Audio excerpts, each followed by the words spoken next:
Então, a partir desse momento, nós damos início a mais um capítulo neste importante livro do Rabino Israel Drazi, Reason Above All. E nesse capítulo nós lidamos com esse tema espinhento aí e absolutamente relevante, especialmente para nós racionalistas, mas para todo mundo, na verdade. A questão do estupro na Bíblia hebraica.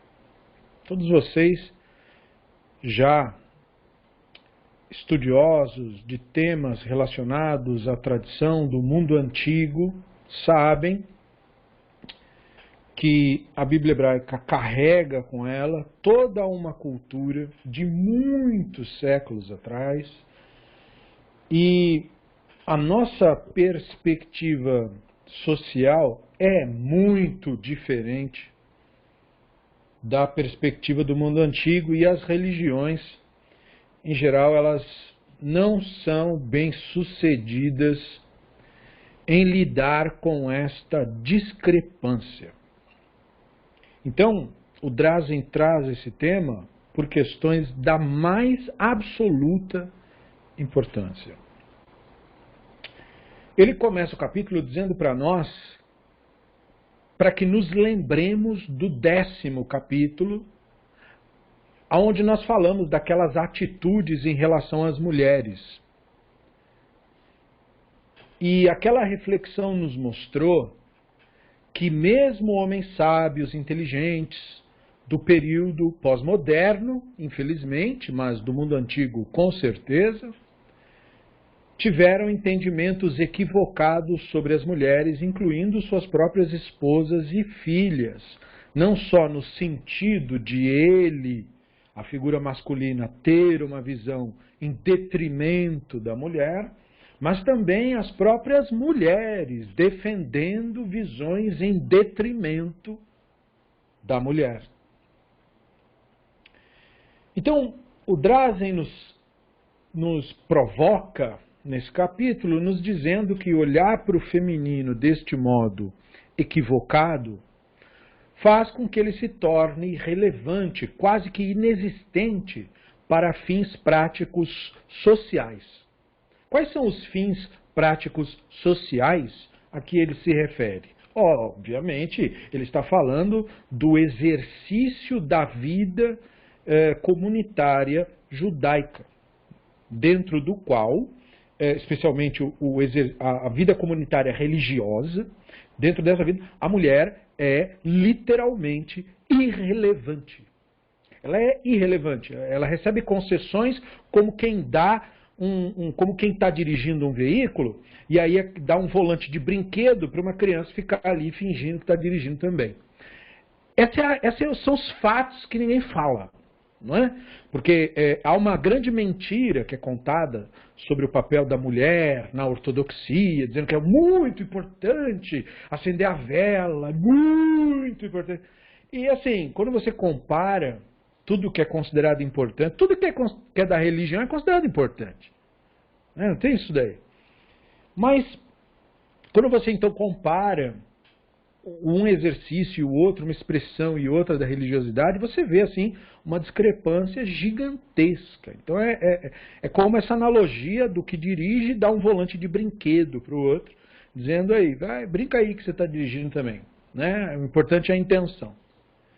Então a mulher, ela é sim, para finalidades práticas dentro dessas comunidades,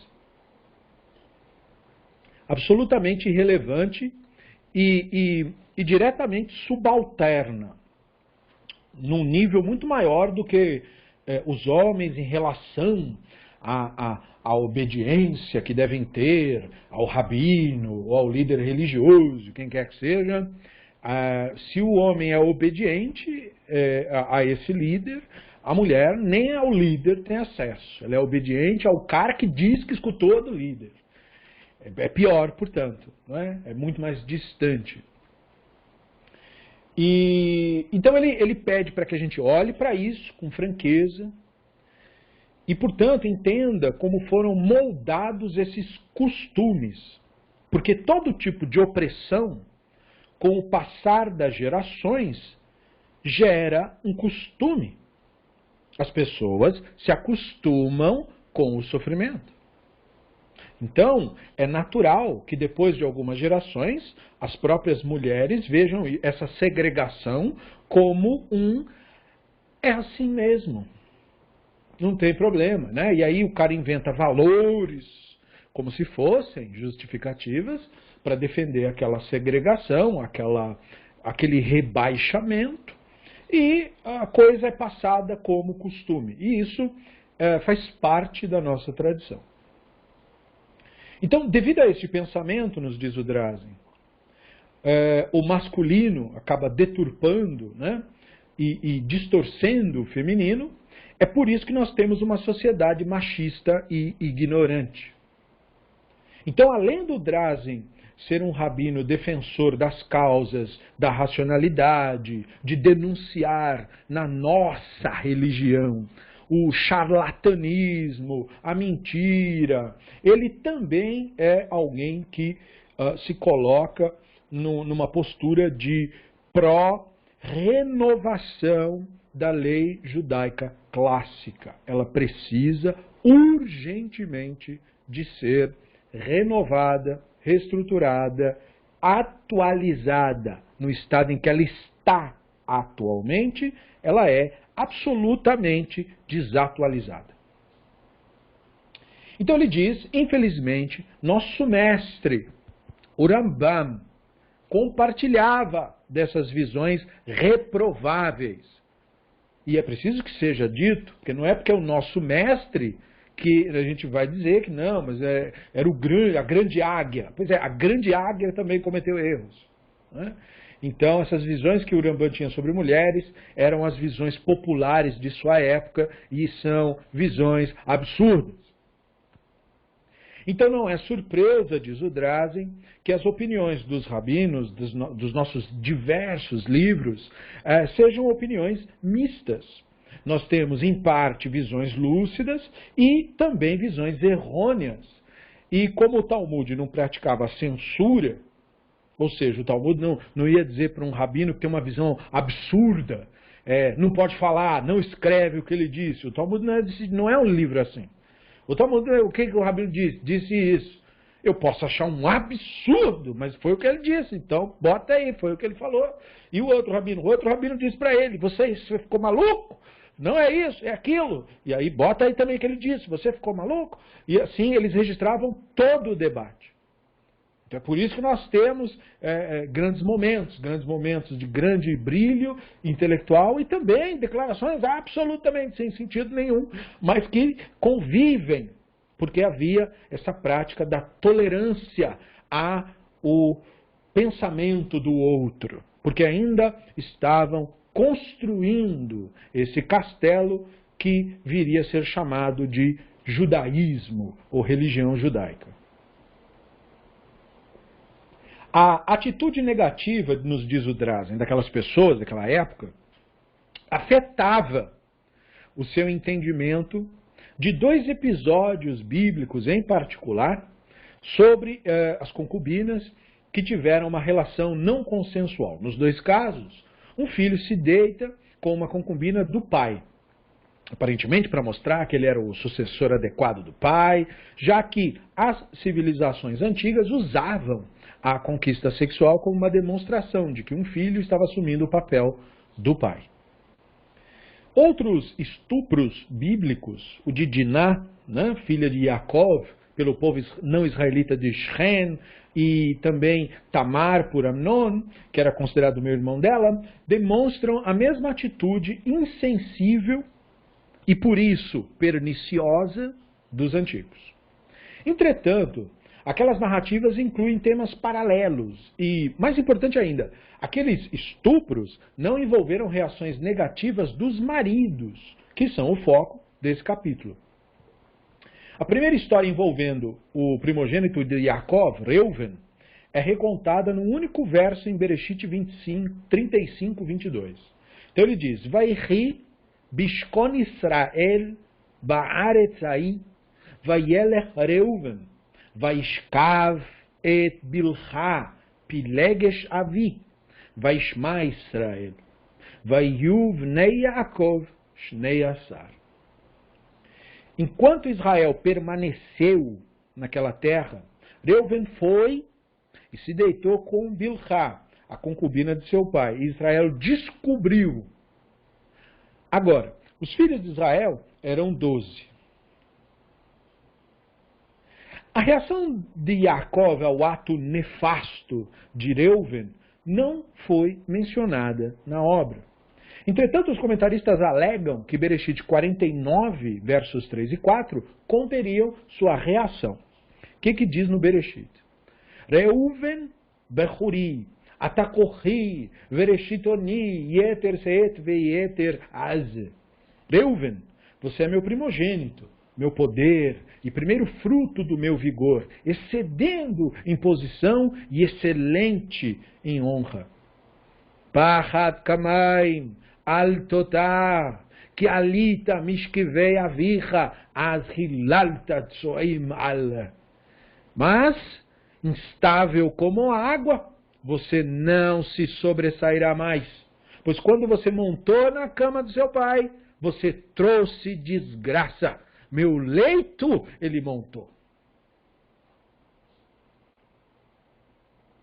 Então Jacob reconhece que Reuven é seu primogênito, mas diz essencialmente que Reuven seria punido por sua ousadia e não receberia seu direito de herança de primogênito. Ele não teria a excelência, porque subiu na cama de seu pai e a profanou. A segunda ocorrência, que teria ocorrido séculos depois, envolve Absalom e seu pai, David. Em Shmuel Bet 16, 22, lemos: Vayatu le Absalom ochel el agag, vayavo Absalom al pilat sheyavi, leinei kol Israel. Então eles armaram uma tenda para Absalom no telhado. E Absalom se deitou com as concubinas de seu pai em pleno conhecimento de todo Israel. Em Shmuel Bet 20, verso 3, nós temos a reação do Davi. Vayavo David el beito Yerushalayim, vaikach hamelech et eser nashin piligshei, asher iniach lishmor abait, vaitnem beit mishmeret, vaichalklen vealehen lova, vetihiena tzerurot adion mutam almanot chayut. Davi foi para o seu palácio em Jerusalém. O rei tomou as 10 concubinas que ele havia deixado para cuidar do palácio e as colocou em um local protegido. Ele as sustentava, mas não coabitava com elas. Elas permaneceram em reclusão até o dia de sua morte, vivendo em viuvez.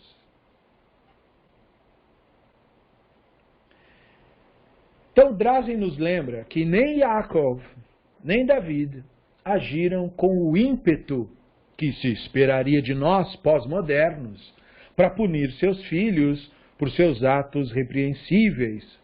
Reuven recebe uma multa, basicamente, e Davi nem mesmo penaliza Absalom de maneira nenhuma. De fato, ele fica de luto pelo filho em alto e bom tom após ele ter sido assassinado, depois de tudo que ele fez.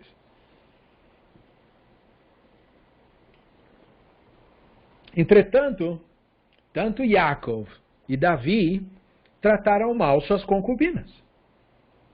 Yaakov, como veremos, é visto por muitos estudiosos e rabinos como alguém que passou a evitar Bilhá após o estupro. David também decidiu não ter mais relações com as concubinas após a profanação do Absalom. Ele as segregou, proibindo-as de relacionarem-se com qualquer outra pessoa, apenas providenciando a elas a alimentação em sua reclusão. Não é preciso dizer que as pessoas do nosso período e geração têm boas razões para questionar os comportamentos de Yaakov e de David. Então, nós examinaremos 4 abordagens para esses 2 relatos aí. Bom, no final desse capítulo, nós esperamos ter respondido estas 4 perguntas. O judaísmo mantém que a mulher estuprada é profanada e não seria mais permitida a seus maridos? Por qual motivo Yaakov parou de ter relações com a sua concubina após ela ter sido profanada? Por qual motivo Davi achou que não deveria mais ter relações com as suas concubinas estupradas por seu filho Absalão? Qual o tipo de contraste de opiniões sobre esse assunto foram transmitidas e quais eram os pensadores?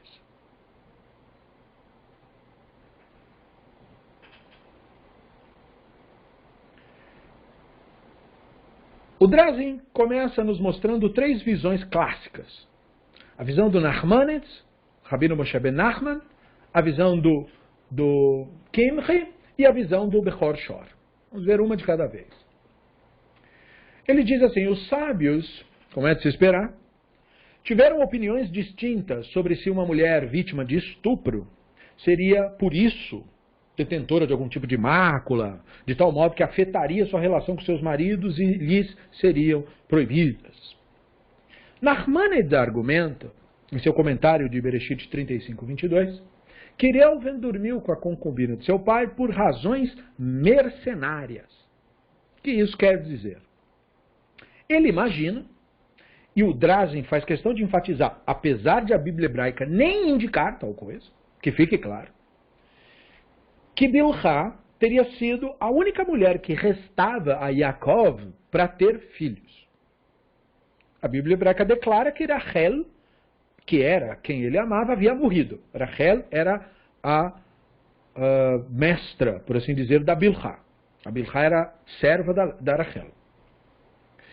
Nachmanides assume com isso que Léa também estava fora da idade de ter filhos e que a serva dela, Zilpá, também não poderia ter mais filhos. Então, se a Bilhá engravidasse, argumenta o Nachmanides, tentando, como se fosse, ler a mente do Reuven, o Yaakov não teria um outro filho e a porção da herança do Reuven seria reduzida. Então, ele se deitou com a Bilhá, profanando-a, para tornar impossível para Yaakov se deitar novamente com ela.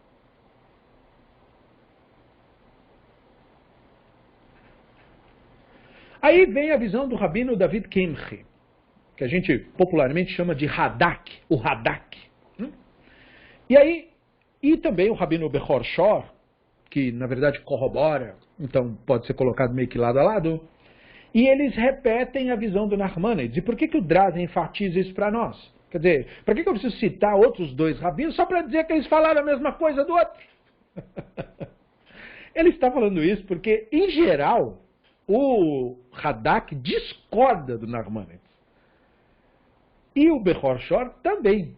Então é por isso que eles estão trazidos como se fosse um contraste. Olha que interessante. Eles discordam em tudo, mas justo nisso ele resolveu concordar. Então eles escreveram que quando Yaakov ouviu que Reuven fez, separou-se da sua concubina. E isto, eles disseram, é indicado pelo final do verso, que registra que as declarações que de outro modo seriam desnecessárias, de que Yaakov tinha 12 filhos, servem para mostrar isso. Como quer dizer, ele tinha apenas 12 filhos. A intenção era mais, mas aí aconteceu essa desgraça e não deu para ter mais.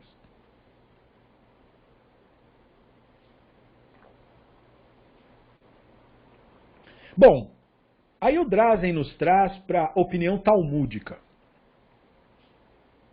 O Talmud de Jerusalém, chamado Talmud Yerushalmi, que só para lembrar, não foi redigido em Jerusalém, mas em Yavnei.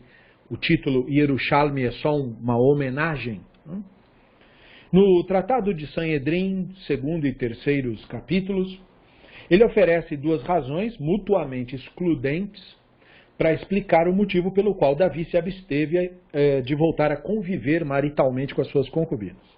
As 2 opiniões são baseadas no entendimento de que a mulher violada não foi profanada. O Talmud reconhece que a halachá rabínica apenas proíbe voltar a ter relações sexuais com a mulher adúltera. E esta lei não se aplica aos maridos que possuem permissão bíblica de ter mais de uma esposa. O Talmud sugere, então, que Davi estava focado em si mesmo ao tomar sua decisão. Ele nem decidiu voluntariamente se abster de estar com as suas concubinas, para punir a si mesmo pelo seu mau comportamento com Batseba. Ou ele se absteve por ter sentido que era errado para um rei que mantinha alta consideração, respeito, viver com mulheres que tiveram relação com outros homens, mesmo que tenha sido por meio do estupro. No Talmud Bavli, no Tratado de Shabat 55b, também se tenta por lá resolver a questão absolvendo Reuven e David da culpa. E lá no Talmud Bavli é dito sobre o Davi que ele não fez nada de errado, não. Que Batseba, quando ele teve a sua relação com ela, ela já era divorciada.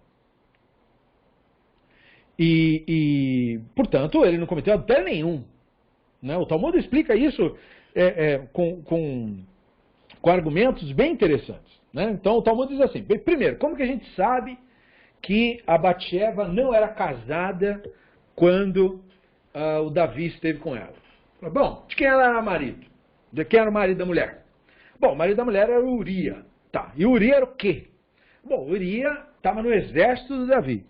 Ok? Então qual é a alahá para quem está no exército? Bom, está dito lá, quando uma pessoa for parte do exército e ele ainda não esteve com a esposa, não plantou uma vinha e não comeu do fruto, ele não pode ir para a guerra. Ele tem que primeiro ir com a mulher dele, ter a vida íntima dele, comer o que ele plantou e depois ele vai para o conflito. Então os sábios dizem, disso nós aprendemos que o Uria violou o mandamento da Torá. E como nós sabemos que ele violou mesmo o mandamento da Torá?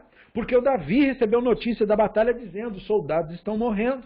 Ele falou, mas como que os soldados estão morrendo? Como assim? O que vocês estão fazendo de errado? Não, a gente está fazendo tudo certo, estamos cumprindo todos os mandamentos. Não, então não tem como o soldado estar morrendo. Alguma coisa aconteceu. E aí eles investigaram e falaram, bom, mas tem um cara lá, aí eles descobriram, tem um cara lá que é recém-casado, mas ainda não esteve com a esposa. E qual era o requerimento, os sábios acrescentam, para entrar no exército de Davi para não ter erro, né? Para não ter nenhuma violação? Davi obrigava todo membro das suas tropas a dar uma carta de divórcio para a mulher, escrevendo que, em caso de eu não retornar, eu já estou de antemão te autorizando a casar com quem você quiser e você vai receber o seu dote de maneira plena. E sem assinar esse documento, era proibido fazer parte do exército de Davi. Então os sábios dizem, então se Uria estava lá, e ele é mandado de volta, e isso a Bíblia de fato diz, ele foi mandado de volta, e aí o Davi diz o que para ele? Os rabinos dizem, o Davi diz, vai para a tua casa com a sua mulher. Em outras palavras, vai cumprir o mandamento da Torá de ter relações com a sua mulher. Porque senão eu não consigo usar você em combate, você não me serve para nada no conflito, você vai estar atrapalhando. Então os rabinos dizem, nisso ainda o Davi agiu com misericórdia. Porque um rei poderia, só pela violação na primeira vez, decapitá-lo ali mesmo. Mas não, por bondade, falou para ele, vá para casa. Né? Você falhou comigo, você violou a Torá, que a gente combinou de não fazer. Mas tudo bem, vou deixar passar. Vá para casa com a sua mulher. E o que ele faz? Não vai para casa, fica na escadaria. Então os rabinos dizem, por tudo isso, quando ele volta para o conflito, sem autorização do Davi, então aí ele fala, quando ele estiver em combate, abandonem ele, porque senão vocês vão morrer junto com esse cara. Então os rabinos usam todas essas elucubrações e explicações para mostrar que não é à toa que eles estão dizendo, Davi não pecou. E eles mantêm a mesma visão com o Reuven. Né? Então, quer dizer, o Davi não pecou no sentido de, o Davi não pecou na questão do adultério. Ele não pegou a mulher do cara com a mulher casada. Ela nem casada estava, o casamento nem consumado foi, e ela tinha a carta de divórcio obrigatória para todo membro do exército de Davi. E isso, é claro, nos deixa bugados. Não é? Porque a gente lê no livro que o profeta achou ruim muito ruim do que ele fez, tanto que o profeta vai lá e conta todo um midrash, né? Teve um cara que era muito rico, Davi. Podre de rico. E sabe o que ele fez? Chamou os amigos para fazer um churrasco. Ok. E aí? Então, aí tinha um pobre do lado dele. Sabe, um pobre, né? E esse cara aí tinha assim, muitos rebanhos, assim, ele podia comer qualquer ovelha que ele quisesse. Mas aí ele foi comer a do pobre. Você acredita nisso? Foi lá, pegou a única ovelha que o pobre tinha para dar de comer para os amigos dele. Agora me diga você, o que tem que fazer com um cara desse? Aí o Davi vai ter que matar um sem vergonha desse. Aí o profeta diz, pois é, essa pessoa é você. Então ele fica chocado, não é? Porque como assim? E aí, nós testemunhamos que, poxa, então teve algum problema. Então não é do jeito que os rabinos estão falando. Se não é o problema que os rabinos estão apontando, então que problema teve afinal? Então, aí os sábios elucidam que o grande problema ali foram vários. Primeira coisa, Davi mandou executar aquele soldado sem autorização do tribunal. Quem ele pensa que é? Agora ele é o Deus agora, ele decide. Não, se teve uma violação contra uma lei real, executa o cara. Só que, se ele deixou o cara ir para casa, então ele já decidiu que não teve violação de lei real. Ou ele assim não o considerou. Não o considerando, então ele não tem que executar o cara. Segundo, ele pegou a Batsheva por conta própria, sem consultar o tribunal, e a tomou por esposa. Mas ela já estava divorciada. E daí? Você não é o rei, você não tem que andar com a Torá do lado, numa mochilinha, para você nunca esquecer da Torá? Pois é, quem diz que é você que decide a Torá? Então, os sábios dizem que por essas atitudes do Davi, de não se submeter ao sistema de coletividade, porque ele não era um cidadão comum, ele era o rei. Rei não é um cara, nesta visão, eu não estou falando de reis europeus, nada disso. Nesta visão dos hebreus antigos, rei não é o cara que tem poderes absolutos. É por isso que o rei tinha que andar com a Torá. Os poderes do rei estavam confinados dentro da Halachá, dentro do que a Torá determina. Portanto, para ele tomar a mulher, ele teria que ir até um tribunal e explicar o seu caso, e o tribunal com certeza concederia. Quer dizer, não tinha por que ele fazer aquilo. E essa atitude de que eu que decido a Torá, eu que decido quem vive e quem morre, eu que decido com quem caso, com quem não caso, é isso daí que afetou o Davi. E ele teria entendido isso de uma maneira tão intensa que ele passou o resto da vida em penitência por causa disso. O resto da vida inteira do Davi, tudo o que nós temos dele, as canções, tudo aquilo é penitência. Ele passou o resto da vida sofrendo por ter feito isso e se arrependeu de ter feito isso o resto de sua existência. Então, daí a devoção do Davi, caso você não sabe, porque muita gente não associa a devoção do Davi a isso. Né? Eles acham que era uma devoção assim, espontânea, ele gostava muito da religião, nossa, nunca ninguém gostou da religião mais que ele. Não, na verdade era culpa. Culpa por esse episódio. E os sábios dizem, mesmo assim, por que a Torá diz que ele é um homem que tem um coração segundo o Hashem? O que é ter um coração segundo o Hashem? Você podia pegar qualquer qualidade do Davi e dizer, não, olha, ele era um fiel, ele era não sei o quê, ele era corajoso, o que você escolhe aí o que você quiser. Mas os rabinos foram precisos como um cirurgião competente. Né? Eles disseram, então, a qualidade dele você vê quando o profeta o repreende. O profeta o repreendeu em público. O que isso significa? Que o profeta estava arriscando receber pena capital. Porque você não pode humilhar uma autoridade em público. Você pode chamar a atenção dele, mas você tem que chamar ele no cantinho e dizer, isso, meu senhor, não é correto. Você não pode chegar em público e dizer, o canalha é você. Então, como ele fez aquilo em público, todo mundo ouviu, ficou aquele silêncio mórbido, e todo mundo esperou, ele vai fazer um sinal com a cabeça, e alguém vai cortar a cabeça desse profeta, e a gente vai ter uma grande tragédia em Israel, porque esse profeta é um tzadik. Mas, em vez disso, o que ele faz? Ele joga o cetro no chão, tira a capa, arranca a coroa da cabeça, tira a roupa de rei, fica só com a de baixo e fala, eu pequei contra o Hashem. O profeta ficou surpreso. Ele também não esperava uma reação dessa, porque ele faz o que o Hashem manda, mas sabe como é o Hashem? Ele não está nem aí não. Se o cara reagisse mal. Mas aí o profeta é tão surpreendido com aquilo, que ele tem imediatamente a resposta do Hashem. Fala para ele que eu o perdoei. Porque isto é ter, aí os sábios dizem, isto é ter o coração de acordo com o Hashem. É só isso. Não é os louvores, não é as músicas, não é o amor pela religião, não é nada disso aí. É o fato de que o Davi admite. Ele era muito superior ao Shaul, porque o Shaul não tinha isso. Não admite. E ele admitia. Eu pequei contra o Hashem. Eu fiz uma coisa que não devia fazer. Eu admito. E aí o Hashem fala, esse cara aí eu gosto dele. Né? Como o Hashem fala para muitos de nós. Ele não presta, mas eu gosto dele. Então, o Talmud nos conta isso. E nos mostra, portanto, né, esse contraste. A maior parte dos comentaristas, incluindo Nachmanides, Bechor Shor, Kimchi, reconhece que essa elucidação não reflete, obviamente, o pshat do texto. O que o Talmud está fazendo? O Talmud está tentando melhorar o incidente. E por que o Talmud está tentando fazer isso? Bom, por uma razão que, na verdade, representa um princípio.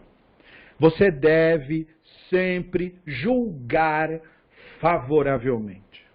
O tzadik tem que ser julgado favoravelmente. A pessoa tem que ser julgada favoravelmente. Até mesmo uma pessoa insana. Sempre analisamos. O que é o julgamento favorável? Julgamento aqui, quero dizer, uma análise de um determinado acontecimento. O que o Lashonará, a maledicência, procura fazer? O Lashonará procura denegrir, procura humilhar, procura diminuir, procura ofuscar a imagem de uma determinada pessoa. Procura demonizar aquela pessoa. Esse procedimento, dizem os sábios, é a causa da ruína do mundo. Então, toda vez que nós analisamos, por mais grotesco que seja uma cena, lembre-se, ninguém é 100% bom, é verdade, mas também ninguém é 100% mal. Sempre julgue favoravelmente. Então, os rabinos estavam ali exercitando esse processo de julgar favoravelmente. Você tem toda uma história de Davi, com bons exemplos, com vitórias, com coragem, com grandes símbolos. E você tem o equívoco. Você tem um momento de declínio. E esse momento de declínio não pode e não deve apagar todo o valor do Davi. Muito pelo contrário, sua humanidade vindo à tona é, na verdade, o que o enriquece. Então, o que o Talmud está fazendo era simplesmente exercitando esse princípio de que tudo deve ser julgado favoravelmente, especialmente quando se trata dessas histórias mais antigas. E essa postura é uma postura interessante, eticamente interessante, mas ela também tem o seu lado negativo. Porque a ideia de ficar julgando favoravelmente pode nos fazer ter vista grossa ao que precisa da nossa análise clara e lúcida. Mas o Draz, então, continua dizendo que pareceu claro aos pensadores posteriores que deveriam atribuir a Yaakov a crença de que a mulher estuprada teria sido profanada e não se poderia voltar a ter relações com seus maridos. Ainda que tal regra, né, mal seja articulada e, francamente, seja injusta. Afinal, pergunta o Drazen e cada um de nós, né, por qual razão mulheres inocentes deveriam ser punidas?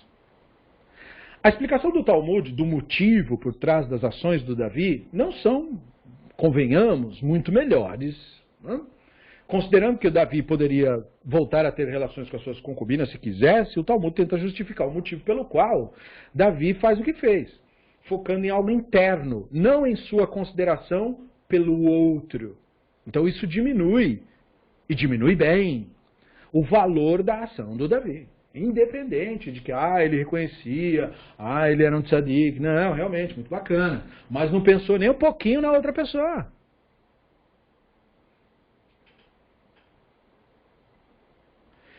Por acaso, pergunta o Drazen, de maneira retórica, obviamente, só para provocar a reflexão. Por acaso, mulheres inocentes deveriam ser tratadas assim? O futuro delas deveria ser determinado pelo interesse egóico dos seus maridos? Não é evidentemente arrogante ao marido, se quer considerar. Não, eu acho mais piedoso que ela não tenha relações com mais ninguém, nem comigo. Mas quem é você para decidir isso? A resposta para tudo isso, diz o Drazen, é óbvia. Mulheres não devem ser tratadas assim. Não devem ser contempladas como objetos, posses, devido a uma lei, regra ou estupidez do seu marido tentando mostrar esta distorcida piedade. Isso é muito bom, vindo de um rabino, ainda que seja um rabino racionalista, de quem você esperaria isso, mas isso é muito bom porque nós precisamos, hoje em dia, nos proteger deste verdadeiro movimento dentro das religiões do mundo de retorno ao pensamento retrógrado e ao obscurantismo. Por isso, essa aula é absolutamente relevante do Drazen para nós. O Ramban, então. Bom, vimos aí Nachmanides, Bechor Shor, Radak, Talmud, mas e o Ramban? Ele nos diz o seguinte, a opinião do Ramban do tema é um pouco mais razoável, interessante. Ele legisla que se pode ter relações sexuais com uma mulher que foi vítima de estupro. Ou seja, o Ramban não considerava que o estupro profanasse, ou que tem uma profanação. Essa é a vantagem de você não acreditar em coisas assim fictícias, como energias negativas, energia das trevas, e toda essa estupidez da Kabbalah e do misticismo. A mulher vítima de estupro é vítima de estupro. Então é claro que não há nisso nenhum tipo de profanação. Claro, do ponto de vista da lógica, independente do alcance dos seus conhecimentos. Só uma questão lógica. Você não vai nem cogitar isso, a menos que o imbecil te diga isso. Porque isso não está escrito em lugar nenhum. Então você não vai nem cogitar tal coisa. Então o Ramban também tem uma vantagem, porque o Ramban não tenta justificar as ações nem de Yaakov nem do Davi. O que, em geral, é um sinal nos textos maimonidianos de que ele não concordou com a explicação. Porque, geralmente, quando o Ramban concorda, ele não só exalta, mas ele repete isso nos seus livros. Mas o Ramban simplesmente leu isso no Talmud, entende? Pula. Entendeu por quê? Porque o Talmud é uma obra assim. Nem tudo que está lá é uma declaração absoluta. O Talmud é uma obra de discussão. Alguém tem razão e alguém não tem razão. E a sabedoria está em você saber decidir isso. Então, o Ramban sequer considera o argumento de que Yaakov desprezou Bilhá após o estupro, até porque a Bíblia não diz isso de fato, conforme a exegese imaginada pelo Nachmanides, pelo Kimchi ou pelo Bechor Shor. Também despreza completamente esses argumentos. E nós sabemos, e não precisamos de nenhum tipo de adivinhação, que o Ramban se opunha ao pensamento deles, conforme ele deixou claro no Mishneh Torah, no Ilhot Ishur, Ishot 24, do parágrafo 6 ao 19. Bom, como os nossos estudos representam oportunidades de você ter o contato com o texto, que eventualmente você pode nunca ter tido a chance de ler um texto alárrico. Não é? Nós estudamos muitas obras reflexivas, filosóficas, éticas, mas no texto alárrico nós ainda não nos debruçamos. E existem várias razões para isso. Uma é que nós temos muitos estudos em voga, não é?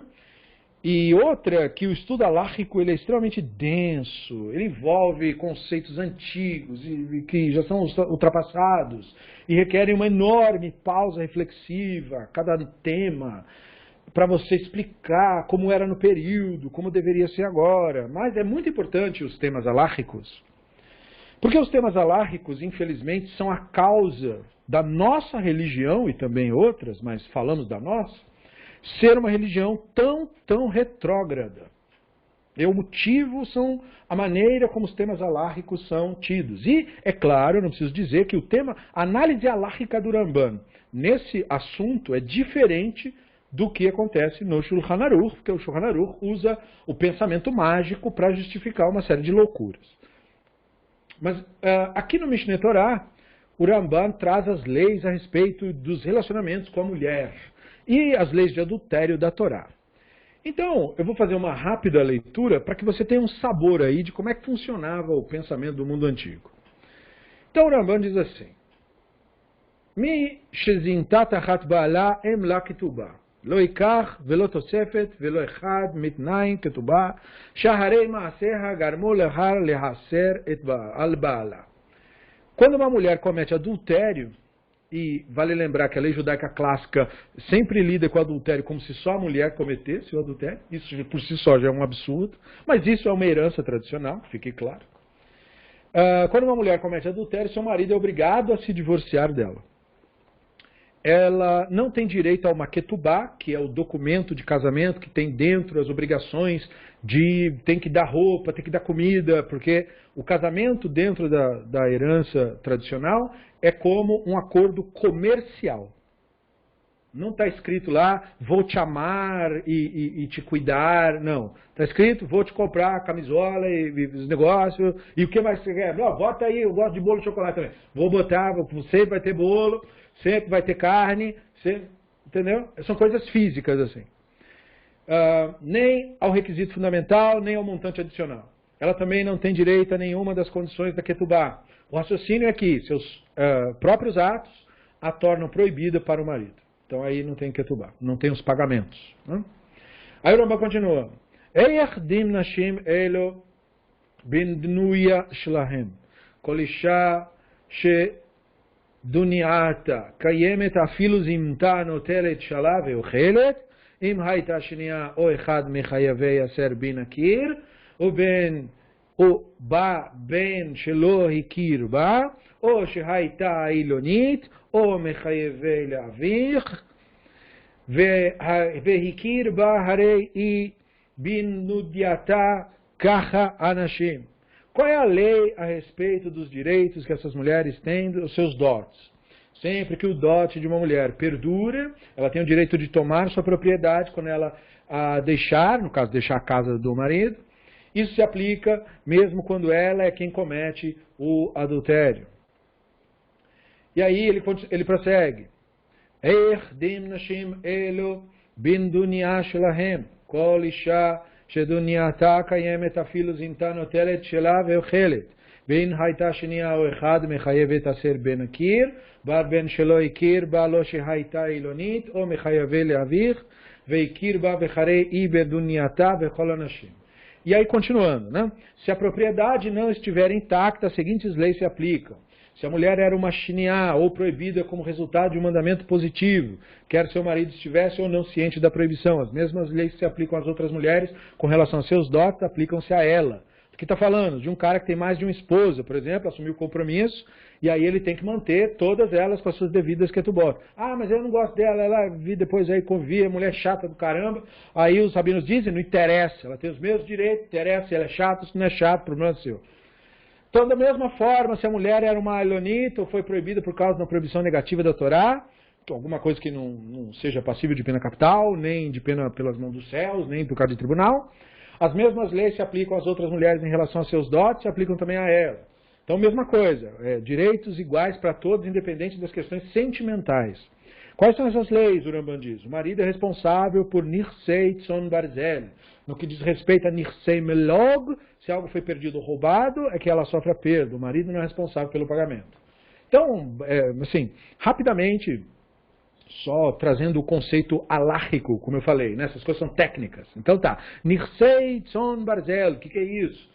Propriedades que foram trazidas para essa sociedade, para esse casamento, pela esposa, e listados na ketubá. Ó, eu estou trazendo aqui, esse cálice é meu, esse negócio é meu, aquela roupa é minha, esse guarda-roupa é meu, está escrito, põe na ketubá escrito aí que é meu. Tá, entendeu? Isso junto com o dote. o marido pode usá-los no decorrer da vida dos dois, como ele quiser, e ficar com o lucro, caso eles usem aquilo para ganhar dinheiro de alguma maneira. Não, eu vim aqui, meu pai tinha me dado 10 galinhas, e aí a gente foi fazendo, hoje o galinheiro tem 100 milhões de galinhas. Então aí, entendeu? Esse sentido. Isso chama de Tzon Barzel. No caso do divórcio ou morte do marido, ela obtém o valor do bem original, independentemente do valor atual. E aí tem o outro conceito, que é o Nirsei Melog, propriedades que a esposa trouxe para essa sociedade aí, e que não foram listados na Ketubá. Propriedades que ela traz após o casamento também entram nessa lista.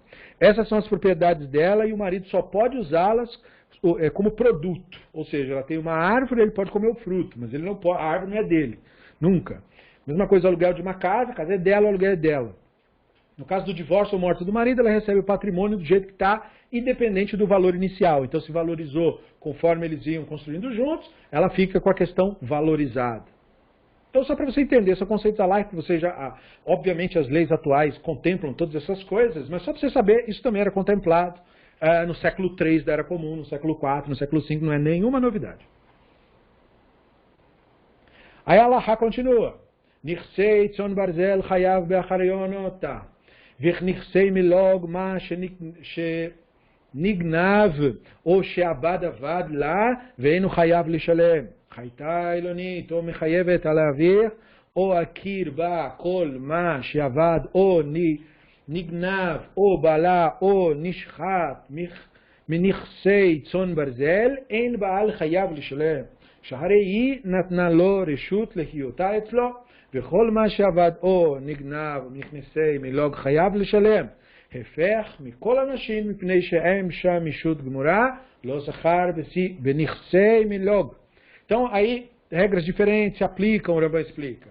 Uma mulher que é uma ilonita ou proibida por causa de algum mandamento negativo, e o marido não reconhece seu status, o que quer que tenha sido roubado, perdido, destruído, danificado ao longo do tempo de Nirsei Barzel, daquilo que foi trazido para o casamento, seu marido não estará sujeito a pagamento, pois ela deu a ele permissão para usar aquilo. Então veja, né, eles tinham que contemplar tudo o que eles pudessem contemplar para poder, assim, no meio de um litígio, né, tentar contemplar o máximo aí das condições que a lei, enfim, trazia à tona. E essas questões são questões, como eu falei, técnicas, né, tem um pouco de paciência. E o que é isso, Ailonit? Ailonit geralmente se refere a uma pessoa que não teve condição de ter filho, às vezes por uma condição descoberta depois. Em geral, Ailonit se refere a uma pessoa que tinha uma aparência de um gênero e depois assume uma postura de outro gênero. Isso também se aplica ao termo, né? Então fala assim, no que diz respeito a Nirsei Milog, ao contrário, tudo que foi perdido ou roubado será sujeito a pagar. Isso é o oposto do que é legislado a todas as outras mulheres. Como o vínculo matrimonial não é vinculativo, ele não adquiriu direitos do uso do Nirsei Milog, aquilo que foi adicionado na Ketubá, mas não foi escrito. והממאנת אם לה וילות וכל שאין מוציא מן בעל דבר ממש שעבד או נגנב מנוכסיה בין מנכסי מילוג בין מנכסי צאן ברזל אלא נוטלת הנמצא לה ליוצרה. Uma mulher que dissolve um casamento pelo rito de Miyun, que não tem direito a qualquer compensação pela propriedade que foi destruída. Nada é expropriado do seu marido em pagamento pelo que foi perdido ou roubado, tanto no que diz respeito a Nirsei Milog, quanto a Nirsei Tzon Barzel. Em vez disso, ela toma qualquer propriedade intacta e vai embora. E aí prossegue, Mishnit natachat baal ein la ketubah lo ikar velo tosefet, ve'ein motzin baal davar mema שעבד או שנגנב מנכסי צאן ברזל שלה ואין צריך לומר נכסי מילוג ולא מזנה בלבד אלא אף שעוברת על דת משה או דת יהודית או היוצאת משון שם רע אם לה כתובה לא עיקר ולא תוספת ולא תנאי מתנאי כתובה וכל אחת מהם נוטלת ונמצא לה מן דונייתה ויוצא ואין בעל חייב לשלם כלום לא מה פיחת ולא מה שעבד. Aí uma mulher cometeu adultério, não tem direito a ketubá, aquilo que foi escrito lá, acordado quando separasse. nem ao requisito fundamental, nem à quantia extra. O marido também não é responsabilizado por nenhum dos seus Nirsei Tzon Barzel, aquilo que ela trouxe, que era dela, que tinha sido perdido ou roubado ao longo do tempo para pagar exatamente como era na época. Nem é preciso dizer que essa decisão também se aplica a Nirsei Milog, aquilo que veio depois e que não foi escrito na Ketubá.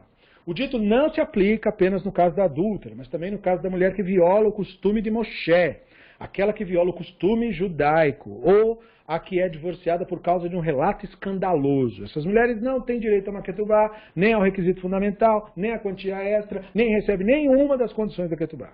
Quando essas mulheres forem divorciadas, cada uma deve pegar o que sobrou do seu dote e ir embora. O marido dela não é obrigado a pagar nada, nem o que foi reduzido em valor, nem o que foi perdido. Então veja a pressão social, né, que tem para atingir o conceito, né? E aí vai se enriquecendo com esses valores, vai vendo a rigidez, porque depois no final você vai ver como que o Ramban legisla. Ve'elu ena devarim she'em hashta achat me'en avra ala dat Moshe yotza bashuk ve'shar rosha galui im shenoderet o shenishba'at ve'ena mekayemet o shimsha mitata ve'i nida או שאינה קוצה לחלה, או שאכילה את בעלה דברים אסורים. אין צריך לומר שקצין ומסין מבלות, אלא דברים שאינה מעשרת. ואיך יודע דבר זה כגון שאמרה לא פירות ואלו פלוני, כהן תקנה לי ועשה זו פלוני הפרישה לי חלתה, ופלוני החכם טיהר לי את כתם, ואחר שאחר או בא עלילה שאל אותו פלוני, אמר לו היו הדברים מעולם. וכן אין חיזדקה נידה בשכונתיה, ואמרה לבעלת אחורה, אינו אני ובא אליה. Então, ele falou lá de violar costumes de Moshe e costumes do judaísmo, né? Costumes judaicos. Então agora ele explica. A seguir são essas ações pelas quais a mulher é considerada tendo violado o costume de Moshe. O que é violar o costume de Moshe? Bom, ir no mercado, ou seja, numa área pública, com o cabelo descoberto. As mulheres casadas, os rabinos do Talmud diziam que tinha que andar com a cabeça coberta, cabelo coberto. B, fazer voto, juramento e não cumprir. Essa parte é interessante, porque ela tem o mesmo status da outra, mas quase não é pensado. Terceiro, ter relações sexuais com o marido dela, estando em estado de nidá, isto é, no período menstrual. D, deixar de separar halá, ou seja, quando fizer uma massa em casa, tem pão e água, deixar de separar a parte da halá, conforme os rabinos ordenaram, ou deixar de dar ao marido o alimento, porque na ketubá vem escrito que ele come da mão dela e blá. E isso era, digamos assim, a obrigação, como se fosse.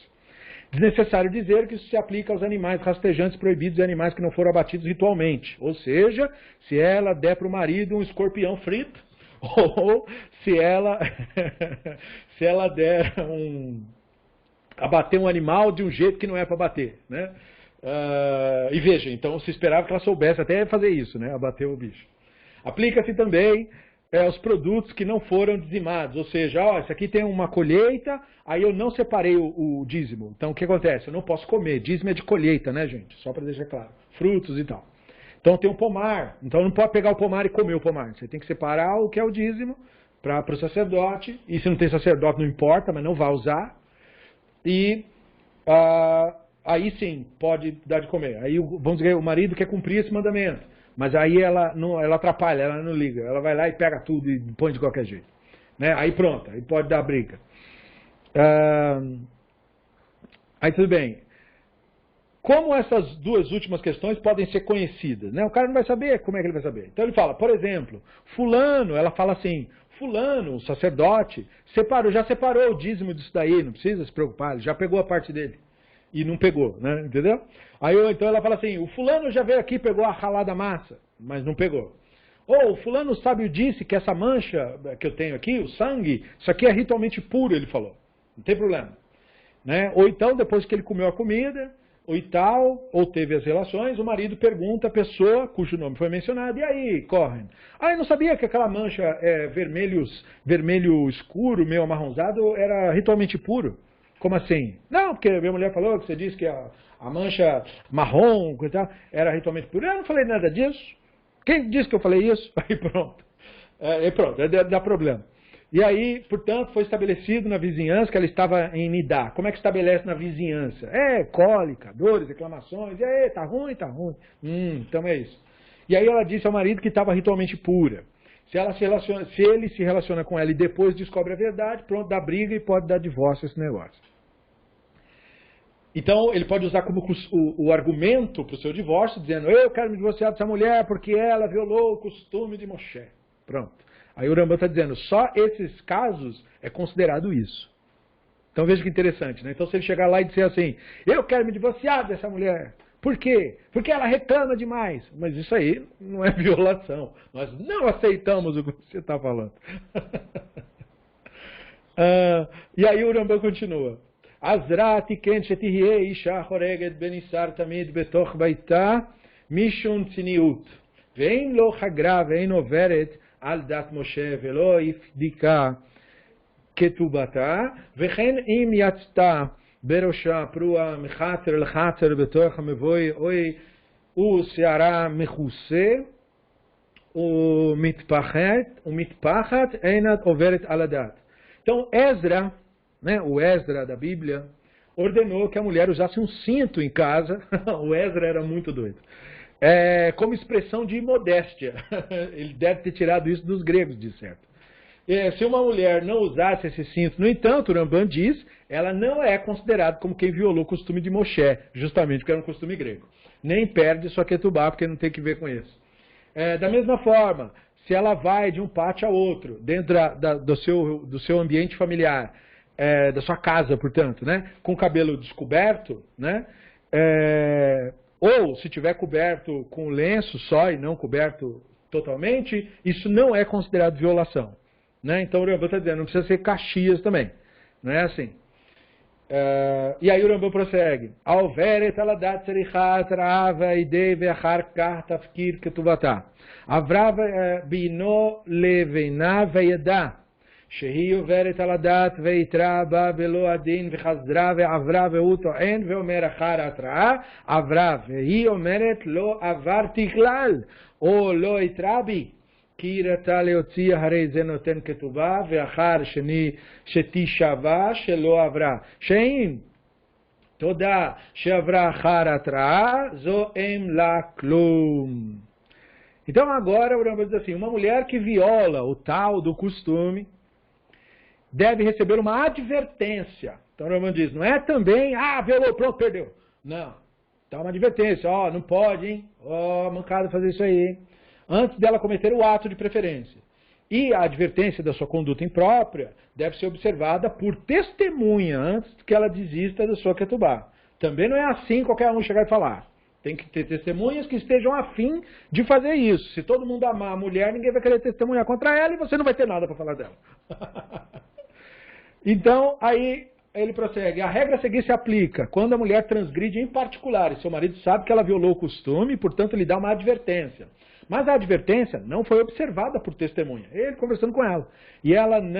Então ela transgrediu novamente. Se o marido alegar que ela violou o costume após receber uma advertência e ela alegar que não transgrediu ou não recebeu uma advertência, o marido tem que pagar para ela o dinheiro da virtude da ketubá. Ou seja, olha que interessante o Rambam. Porque na maioria dos conceitos de Alahá, a mulher não tem voz nenhuma. Perante um tribunal, numa disputa, o cara fala uma coisa, a mulher falou uma coisa, vence o cara. O Rambam diz, não senhor, se ele falou que ela transgrediu e ela falou que não transgrediu, a gente acredita nela. Se ela deseja divorciar, se ele deseja divorciar-se dela, depois que ela jurar que não transgrediu, esse juramento é necessário, diz o Rambam, porque ela teria o direito a qualquer pagamento se ela admitisse não ter transgredido após ter recebido a advertência. Veja, o Rambam tem plena consciência de que alguém poderia chegar aqui e falar e discutir assim, não, mas peraí. Mas ela pode ter transgredido mesmo e não está confessando para poder não ficar sem o pagamento. O Rambam diz, e mesmo assim vale? Vale. Mesmo assim vale. Então, é uma coisa que você olha assim e você fala, peraí, né? E aí tem mais. כיצאי יוצא משום שם רע, כגון שהיו שם עדים שעשתה דבר מכוער ביותר שהדברים מראים שהייתה שם עברה, אף על פי שהם שם עדות ברורה בזנות. כיצד?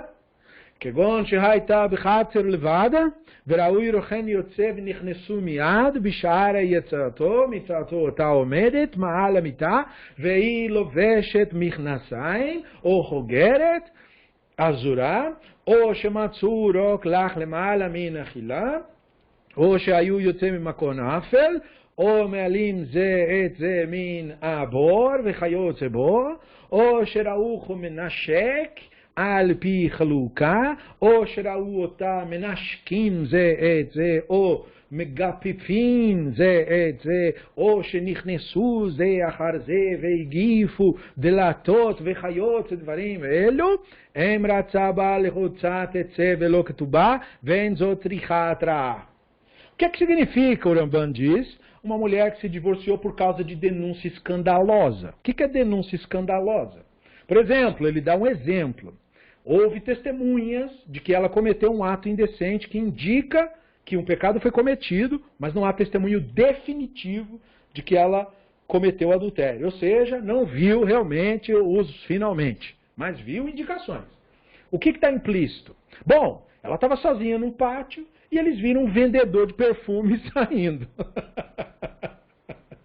Ou seja, né, o cara vende os perfumes franceses, galanteador, bonitão. Olha, volte sempre, hein? Ou, os exemplos são maravilhosos. Eles entraram imediatamente depois e se viram levantando da cama e colocando a calcinha ou amarrando o cinto. E encontraram saliva molhada no dossel em cima da cama. Então, quer dizer, alguém foi lá visitar, né? Ô Maria! Aí abriu a porta, bluf! Aí estava lá, botando as carças. Alternativamente, eles os viram saindo de um lugar escuro juntos, ou um ajudando o outro a se levantar de uma trincheira, quer dizer, né, no matinho, ou no cantinho, ou algo parecido. Ou eles o viram se beijando, né, e a abertura da sua capa, ou seja, né, a roupa começando a abrir, né, puxa ali, levanta aqui, tal. Ou se viram se beijando, se abraçando, e eles entraram num quarto, um após o outro, e trancaram a porta. Pronto. Qualquer ato semelhante que levantaria suspeita. Todos esses casos, se o seu marido deseja se divorciar dela, ele não tem o direito de receber o dinheiro que lhe é devido em virtude da sua ketubá. Ela, no caso, né? Não há necessidade de um aviso prévio neste caso. Então veja que interessante, com tudo isso que o Ramban disse, o Ramban ainda comenta, e se ele desejar se divorciar dela? Porque tudo depende disso, perceba, né? De repente o cara, né? Veja, o que é o adultério? É o engano. Se não houver o engano, não houve adultério. É interessante. Então veja como é diferente. Mesmo no mundo antigo, o sistema de leis, apesar de retrógrado, não era moralista. Mas tem mais. עוברת על הדת משה או לדת יהודית, וכן זאת שעשתה דבר מכוער ואין כופין את בעל להוציא, אלא אם רצה לא יוציא. ואף על פי שלא יוציא, הם לכן כתובה, שהכתובה תקנת חכמים היא כדי שלא תהיה קלה בעיני להוציאה. ולא הפקידו אלא על בנות ישראל הצנועות. אבל אלו הפרוצות והם לכן תקנה, זו אלא תהיה קלה בעיניו להוציא.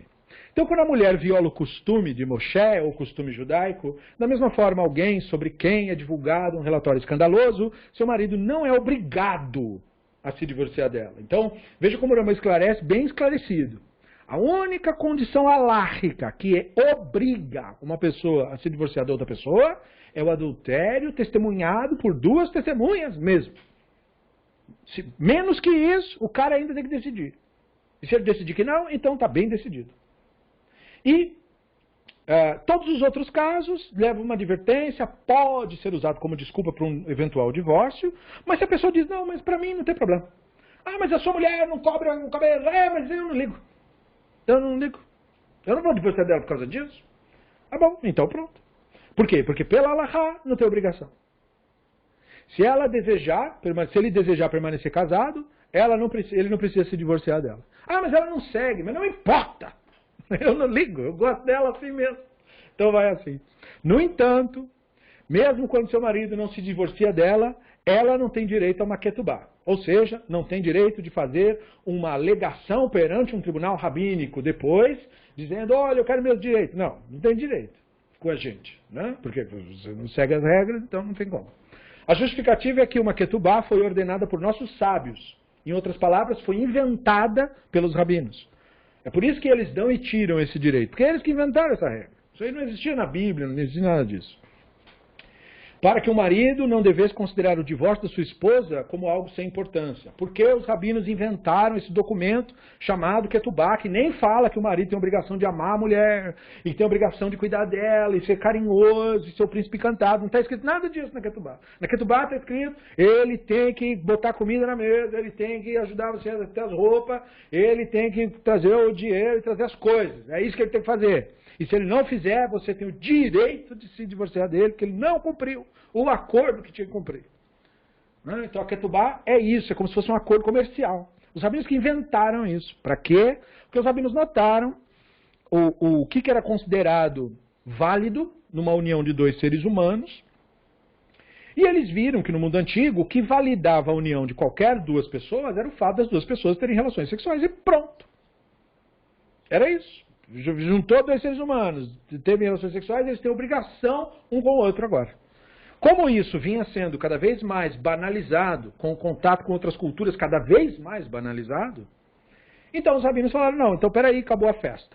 Já que vocês estão estragando a brincadeira, então acabou a festa. Agora é o seguinte, agora é só assim com esse documento, tem que trazer um símbolo, tem que registrar, tem que fazer um fenômeno público. É daí que vem todo o conceito do casamento. Para que fazer esse negócio de casamento? É uma coisa. Não, não era. É que no mundo antigo realmente não tinha isso daí. Você gostou de alguém, alguém gostou de você, pronto, vive junto, tá tudo certo. Dentro da essência da convivência, tá tudo certo, não tem problema nenhum.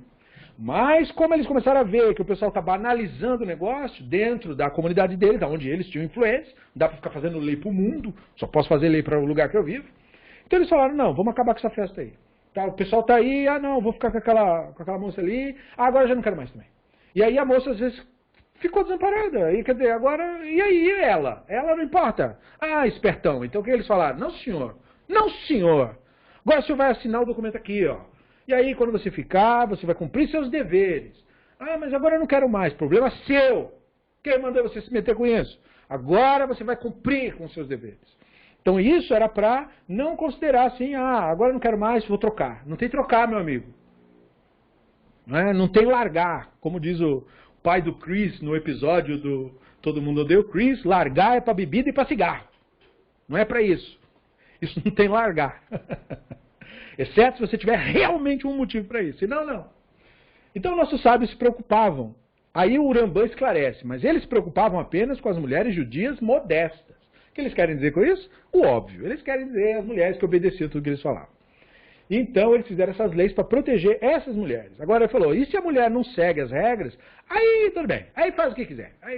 Então essa é uma parte da Alahá que muita gente não lembra. A Alahá ela não tem nenhum tipo de pressão para quem não segue a religião. A pessoa lê isso, mesmo uma judia, e fala assim, não, mas eu não sigo nada disso. Pois é, mas então isso aqui não pesa sobre você, porque você não segue nada disso, então não importa. E a Alahá contempla isso. Agora, aqueles que não têm, não têm. Pronto, faz do jeito que você quiser. Vive do jeito que você quiser. Então a Alahá contempla isso. Ela mostra como se fosse um caminho para você meio que ordenar a coisa. Então para que ela vai servir? Ela vai servir para o público-alvo, para o que os rabinos procuravam manter. Ou seja, apesar de muitas mulheres que nos ouvem serem mulheres que não precisam de nenhum tipo de proteção, e nenhum tipo de auxílio, e nem são absolutamente independentes, e muito mais bem-sucedidas do que homens, não obstante, nem todas as mulheres são assim, algumas mulheres precisam de proteção. Para as que precisam de proteção, existe a Alahá. E aí o Rambam prossegue dizendo assim, Mishra isto shezinta, או שמרה לו אחת מקרובותיו או מקרובותיה שהוא מאמינן וסומך את דתו עליהן וזימתה אשתו בין שהיה האומר איש בין שהייתה אישה הועיל וסמכה דתו לדבר זה שהוא אמת הרי זה חייב להוציא ואסור לו לבוא עליה והייתם כתובה ואם הודית לא שזימתה תצא ולא כתובה. לפיכך שמשביעה בנקיטת חפץ שלא זימתה תחתה ואם ראה אותה בעצמו ואחר כך תגבה כתובתה, אבל בדבר אחר אינו יכול להשביעה, אלא על ידי גלגול.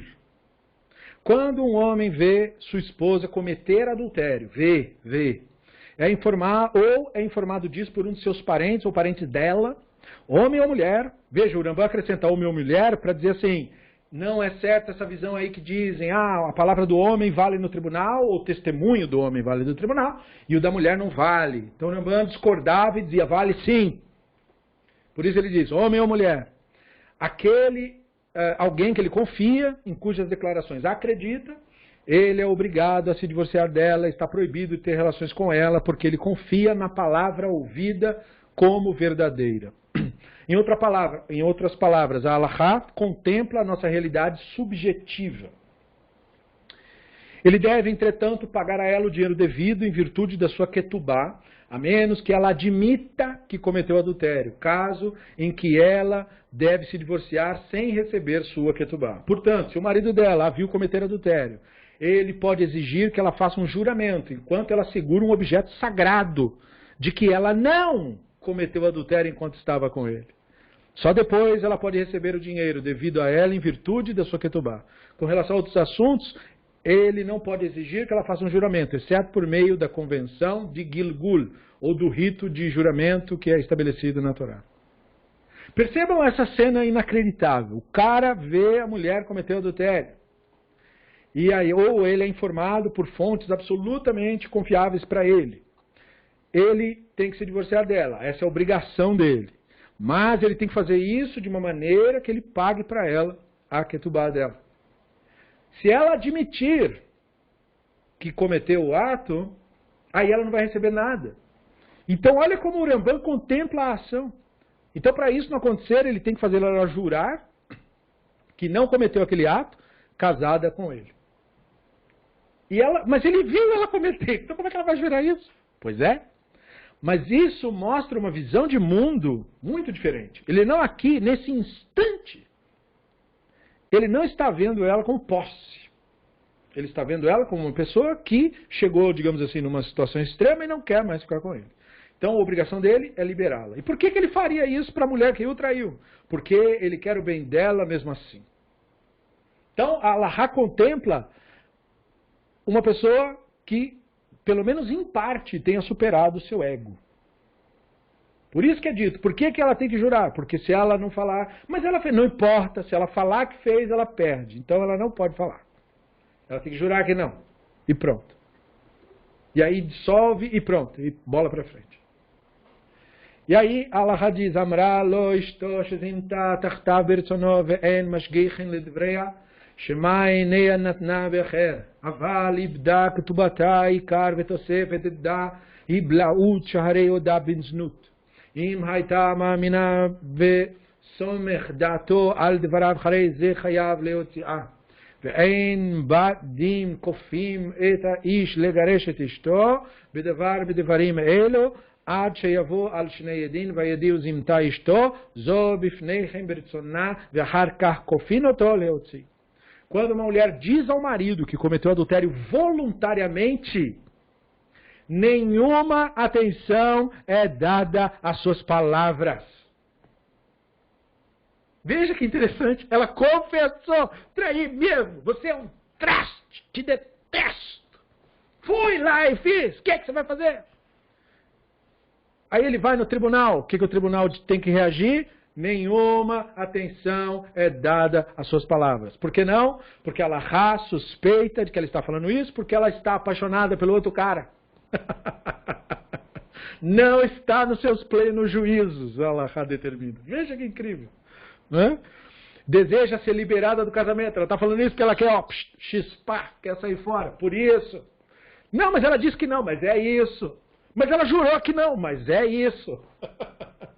Allah é assim. Ela, no entanto, perde os direitos sobre a ketubá, porque ela admitiu, né? Tanto o requisito fundamental quanto qualquer quantia extra. E seu direito a qualquer propriedade dela que for destruída, pois ela admitiu que cometeu adultério.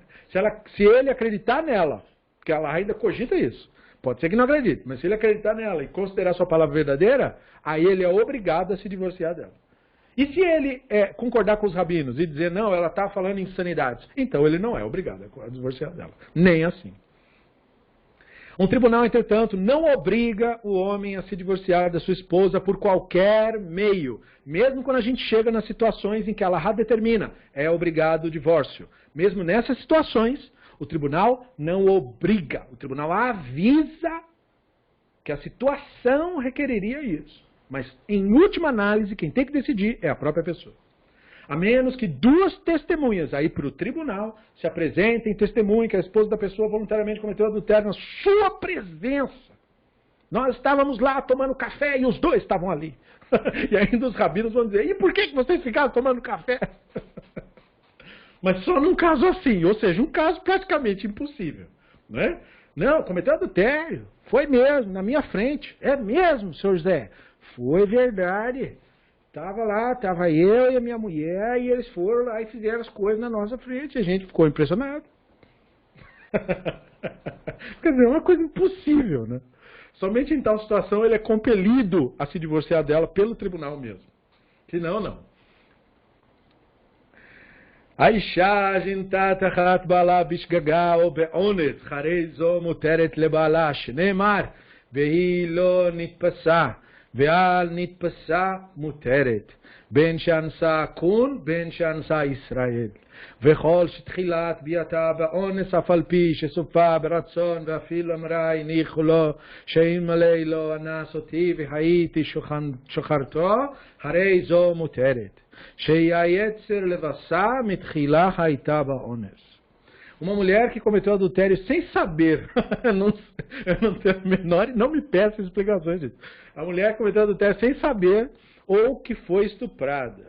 Agora sim, tem permissão para continuar as relações conjugais com seu marido.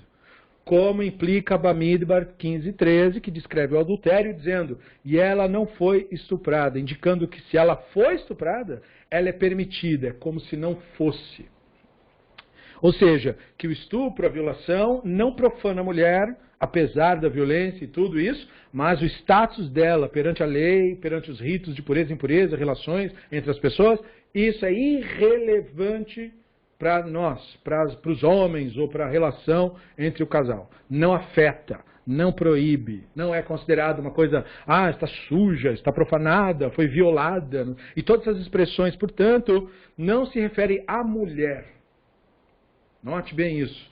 Não é a mulher que está violada. O que foi violada é o pacto social estabelecido. É a Alahá que foi estabelecida. Não a mulher.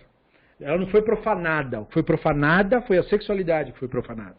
No estupro, não é a mulher que é profanada, é a sexualidade que é profanada. É uma das leis de proibição da sexualidade. Profanação da sexualidade. Isso se aplica tanto no caso se ela foi estuprada por um idólatra ou por um judeu. Também não adianta usar desculpa, mas ela foi estuprada por um idólatra, então a semente do idólatra, não sei o quê. Não vale a desculpa. Não vale. Sempre que uma mulher foi forçada a ter relações no início, ela continuará permitida ao marido, mesmo que ela finalmente consentisse. Isso era muito comum no mundo antigo. Enfim, vários povos e várias culturas tinham tudo isso também. Mesmo que ela dissesse, deixa que ele continue, se ele não tivesse me estuprado, ou seja, não tivesse forçado a situação, eu teria recebido. Pois a sua inclinação natural venceu. Originalmente ela foi forçada contra a sua vontade, segundo os conceitos alárquicos, né? Quer dizer, tá o casal lá, o cara que recém casou com uma moça lá, e ele falou, não, então, vamos por isso finalmente. Ela fala, não, ainda, por isso que eu tô com medo, que não sei o quê, e ele meio que força a barra, apesar de o casamento ter sido consumado. Então isso alarricamente não pode, mas também não constitui uma violação intensa. Por quê? Porque tem as outras atenuantes desse cenário todo. E nós vimos isso. Então isso não é considerado violação de mandamento, embora possa ser tecnicamente chamado de estupro também. Então vejam, né? Então tem toda essa situação, e tem muito disso aí. Então a Alahá contempla isso e diz, isso não é violação. Bom, conforme nós aprendemos olhando a Alahá com os próprios olhos, eu queria trazer isso, porque é assim, é muito fácil ficar falando sem que as pessoas tenham tido acesso ao texto que você teve acesso. É por isso que eu faço isso. Nada disso que nós lemos agora está no livro do Drazen. Isso é um trecho do Mishneh Torah mesmo, leis sobre mulheres, para vocês olharem com os próprios olhos e perceberem que apesar de ser retrógrado, de ser uma coisa antiga, há muito senso de humanismo, de proteção à pessoa, de desejo de que as coisas justas sejam feitas da maneira correta. Há um resquício ali nascente de respeito pelo outro, de proteção à mulher da parte dos rabinos. Não é suficiente, precisamos melhorar isso, mas estava lá a semente. E percebam que, na nossa visão de lei judaica, nós não vemos a mulher como o ser subalterno, necessariamente em todos os aspectos. Quando o Rambam legisla, veja, existem as regras e existe o que você vai fazer com as regras. São universos completamente diferentes. Você é obrigado a se divorciar se a sua mulher te trair? Até é. Mas quem decide isso é você. Ah, não, porque eu perdoei, deixei pra lá. Então, deixou pra lá. Em última análise, quem decide como que você vive é você mesmo. Isso a gente aprende da Halakha. Veja que a Halakha estabelece. A mulher casada tem que andar de cabelo coberto. A mulher casada tem que fazer assim, tem que fazer assado, tem que fazer outro. Mostra até os exageros do Esdra. Fazia a mulher usar cinto de castidade. Olha a maluquice do velho. E depois era o período. Era o período. Aí o Rambam diz o quê? Só para deixar claro, né? Porque muita gente leu isso. Só para deixar claro, já que está dando ideia, isso não é nosso costume, hein? Só para deixar claro aí. Né? E mesma coisa, a mulher não pode, o cara pode alegar lá no tribunal, não quero ficar casado com essa mulher porque ela não segue a religião. Tá bom? Não fica então. Mas de repente um cara diz, não, mas a minha mulher não segue a religião, mas eu não ligo. Eu também não sigo lá muita coisa também. Então, não ligo. Deixa ela em paz, eu prefiro ela. Então, o que ela determina? A vida é sua. Viva como você achar melhor. Tá feliz? Tá bem? Tá tudo bem? Então, segue embora. Vai embora. Segue em frente. Então, nós vimos aí. Se a mulher comete adultério, isso obriga o marido a se divorciar dela, e mesmo assim tem um monte de atenuantes. E ela se tornaria proibida de ter relações neste caso exclusivo. Entretanto, uma mulher que cometeu adultério inadvertidamente, nem sei como é que faz, mas enfim, sei lá, um lugar muito escuro, um cara lá achou que fosse marido, sei lá, não sei como é que funciona. Ou que foi estuprada, continua permitida ao marido. Quer isso tenha ocorrido relacionando-se dentro ou fora da comunidade. Isso reflete o conceito do Talmud, Tratado de Yevamot 33b, Ketubot 51b, vários locais no Talmud, esses conceitos são muito claros. O trecho em Yevamot declara que se um homem erroneamente se deitar com uma mulher desposada, ou seja, o cara está lá flertando, a mulher é bonita, não sei do que, rolou um negócio, são adultos, vão para os finalmente, mas a mulher era noiva de alguém e não contou. Então, ela violou o compromisso, mas ele não sabia. Ela pode voltar a ter relações com o marido dela. E como é que funciona a Halakha nesse caso, o Talmud diz? Bom, ela vai ter que esperar 3 meses para voltar a ter relações com o marido dela. E, veja só, então o Talmud nem está contemplando, mas ela vai... Como é que é isso daí? Pois é, ela vai conversar lá e vai resolver. E aí, a espera serve para quê? Porque se ela ficar grávida, ela precisa definir quem é o pai da criança. Então ela tem que dar esse tempo para não criar confusão. Ela dá o tempo, aguarda. Então veja, para isso, esse conselho prestar para alguma coisa, porque senão não adianta falar isso, esse conselho para prestar para alguma coisa, eu preciso estar numa sociedade que tem um grau de compreensão, em que a mulher se sinta motivada, caso isso aconteça, a fazer isso mesmo que os rabinos estão dizendo. Se a mulher vai ser demonizada, xingada, expulsa, agredida, é claro que ela não vai cumprir nada disso que ele está falando, né? Então veja, os rabinos estão imaginando uma sociedade que tolere a humanidade do ser humano e as coisas que o ser humano faz. Ah, mas é a violação. Pois é, meu, mas você acha que você está onde? Isso aqui é o planeta, cara. Isso aqui é assim. O ser humano é assim, é tudo bicho. Gente, é tudo bicho. Para de ficar achando que você é malach, mina shamayim. Tem malach, mina shamayim nenhum. É tudo gente. Gente faz esses negócios. Ninguém te contou? Então tá, eu estou te contando. É assim mesmo, tá? Não assusta não. É desse jeito. Então os rabinos disseram, aconteceu isso daí. Então tá, então espera. Eles são práticos, veja. Eles não estão nem discutindo a questão da moralidade. Eles dizem, não, então faz o seguinte, espera 3 meses, vê lá. E aí, engravidou? Então é do rapaz lá, né? Então, aí ele é o pai, então. Tem que saber quem é. Toca o barco. Aí, mas se ela não tiver, aí então, depois de 3 meses fica claro, então, que ela não tem. Aí beleza, volta à sua vida normal. Quando tiver um filho, filha do seu marido mesmo, não é do outro lá e tal, e tal, e tal. Aí o Tratado de Ketubot declara que se uma mulher foi sequestrada e estuprada, vítima de violência, contanto que não tenha havido consentimento da parte dela, e veja, só precisa ela dizer, ela pode voltar a ter relações com seu marido normal depois de passar do trauma. Ele não tem que ver ela como, ela foi impurificada, não tem nada de impurificado. Ela só foi vítima de violência, infelizmente. Isso é uma coisa muito comum naquele período. Então, né, eles provavelmente iam, enfim, isso gerava conflitos, né? Por causa disso, guerras foram travadas, principalmente na Grécia. Né? Isso aí era motivo de ter guerra entre povos, mas enfim. Se a violência for posteriormente consentida por ela, o Talmud considera essa possibilidade, ela foi sequestrada, estuprada e por alguma razão ela se afeiçoou ao seu agressor. Então qual é a decisão nesse caso, os rabinos dizem? Ela é permitida ao marido mesmo assim. Então, se ela é permitida ao marido, quer ela consinta, quer não, então para que dizer que se num caso se os dois são iguais, para que mencionar os dois? Então, esse era o jeito do Talmud de reconhecer a síndrome de Estocolmo. De que tem casos em que a pessoa sofre a violência e se afeiçoa com quem lhe causa a violência. E nós reconhecemos isso. E aí o Drazen, com isso, nos leva para essa análise histórica do racionalismo. As reflexões que nós fizemos até aqui, ele diz, discutiram os comportamentos do Yaakov, do Davi, para com as suas concubinas estupradas e a perspectiva rabínica disso, nua e crua. Não é? Por isso que eu trouxe o texto, nu e cru, para você ver como é de fato. Se perguntou essencialmente como é que os rabinos entenderam as ações dos patriarcas, né? Do rei, do ponto de vista das concepções bíblicas, pós-bíblicas, da ética, da moralidade.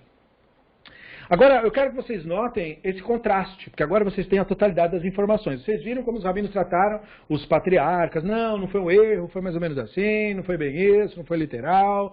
Aí vem o Davi, não, mas o Davi tinha um precedente, na regra não era bem essa, era mais ou menos aquela. Isso dá a falsa impressão de que então os rabinos passavam pano só para os homens e as mulheres se ferravam sempre. Então só pode concluir uma coisa dessa quem não leu a Alahá como nós vimos. Quando você lê de fato a Alahá, você vê exatamente o oposto. Você vê que os rabinos passavam um pano para as mulheres. E os homens, o cara tem que pagar tudo, e é só assim, ela tem que jurar, e se ela não falar, não valeu. Se ela disser que não, é não, e se ela falar, te trair mesmo, problema meu, nós não acreditamos nela. Veja, né? Então é o oposto. Então você não pode criar uma falsa impressão lendo as coisas pela metade, que é o que acontece com a maior parte daqueles que vêm investigar a nossa sagrada tradição, sem considerar que existem mais pessoas lúcidas, né? Porque a pessoa faz a sua crítica da nossa tradição, mas se achando o último biscoito que está no pacote. Não, eu entendi, nossa, eu reprovo, não sei o quê. Calma lá, todo mundo leu aquilo ali. Relaxa. Não é do jeito que você está pensando. Né? Mas o Drazen nos lembra que a discussão não lidou com o reconhecimento, né? De que a lei, a moralidade rabínica não existia no período bíblico. Ou seja, a maneira que os antigos, do mundo antigo, decidiam as coisas era de uma forma muito mais primitiva do que nós e do que os rabinos. E conforme a humanidade foi avançando, a moral, a ética foi refinando, foi se tornando cada vez mais sensível aos novos valores. É por isso que, se uma pessoa é lúcida e racional, ele não é conservador. Eu não quero perpetuar o mundo antigo. Eu não quero que as pessoas voltem a viver como na Idade Média.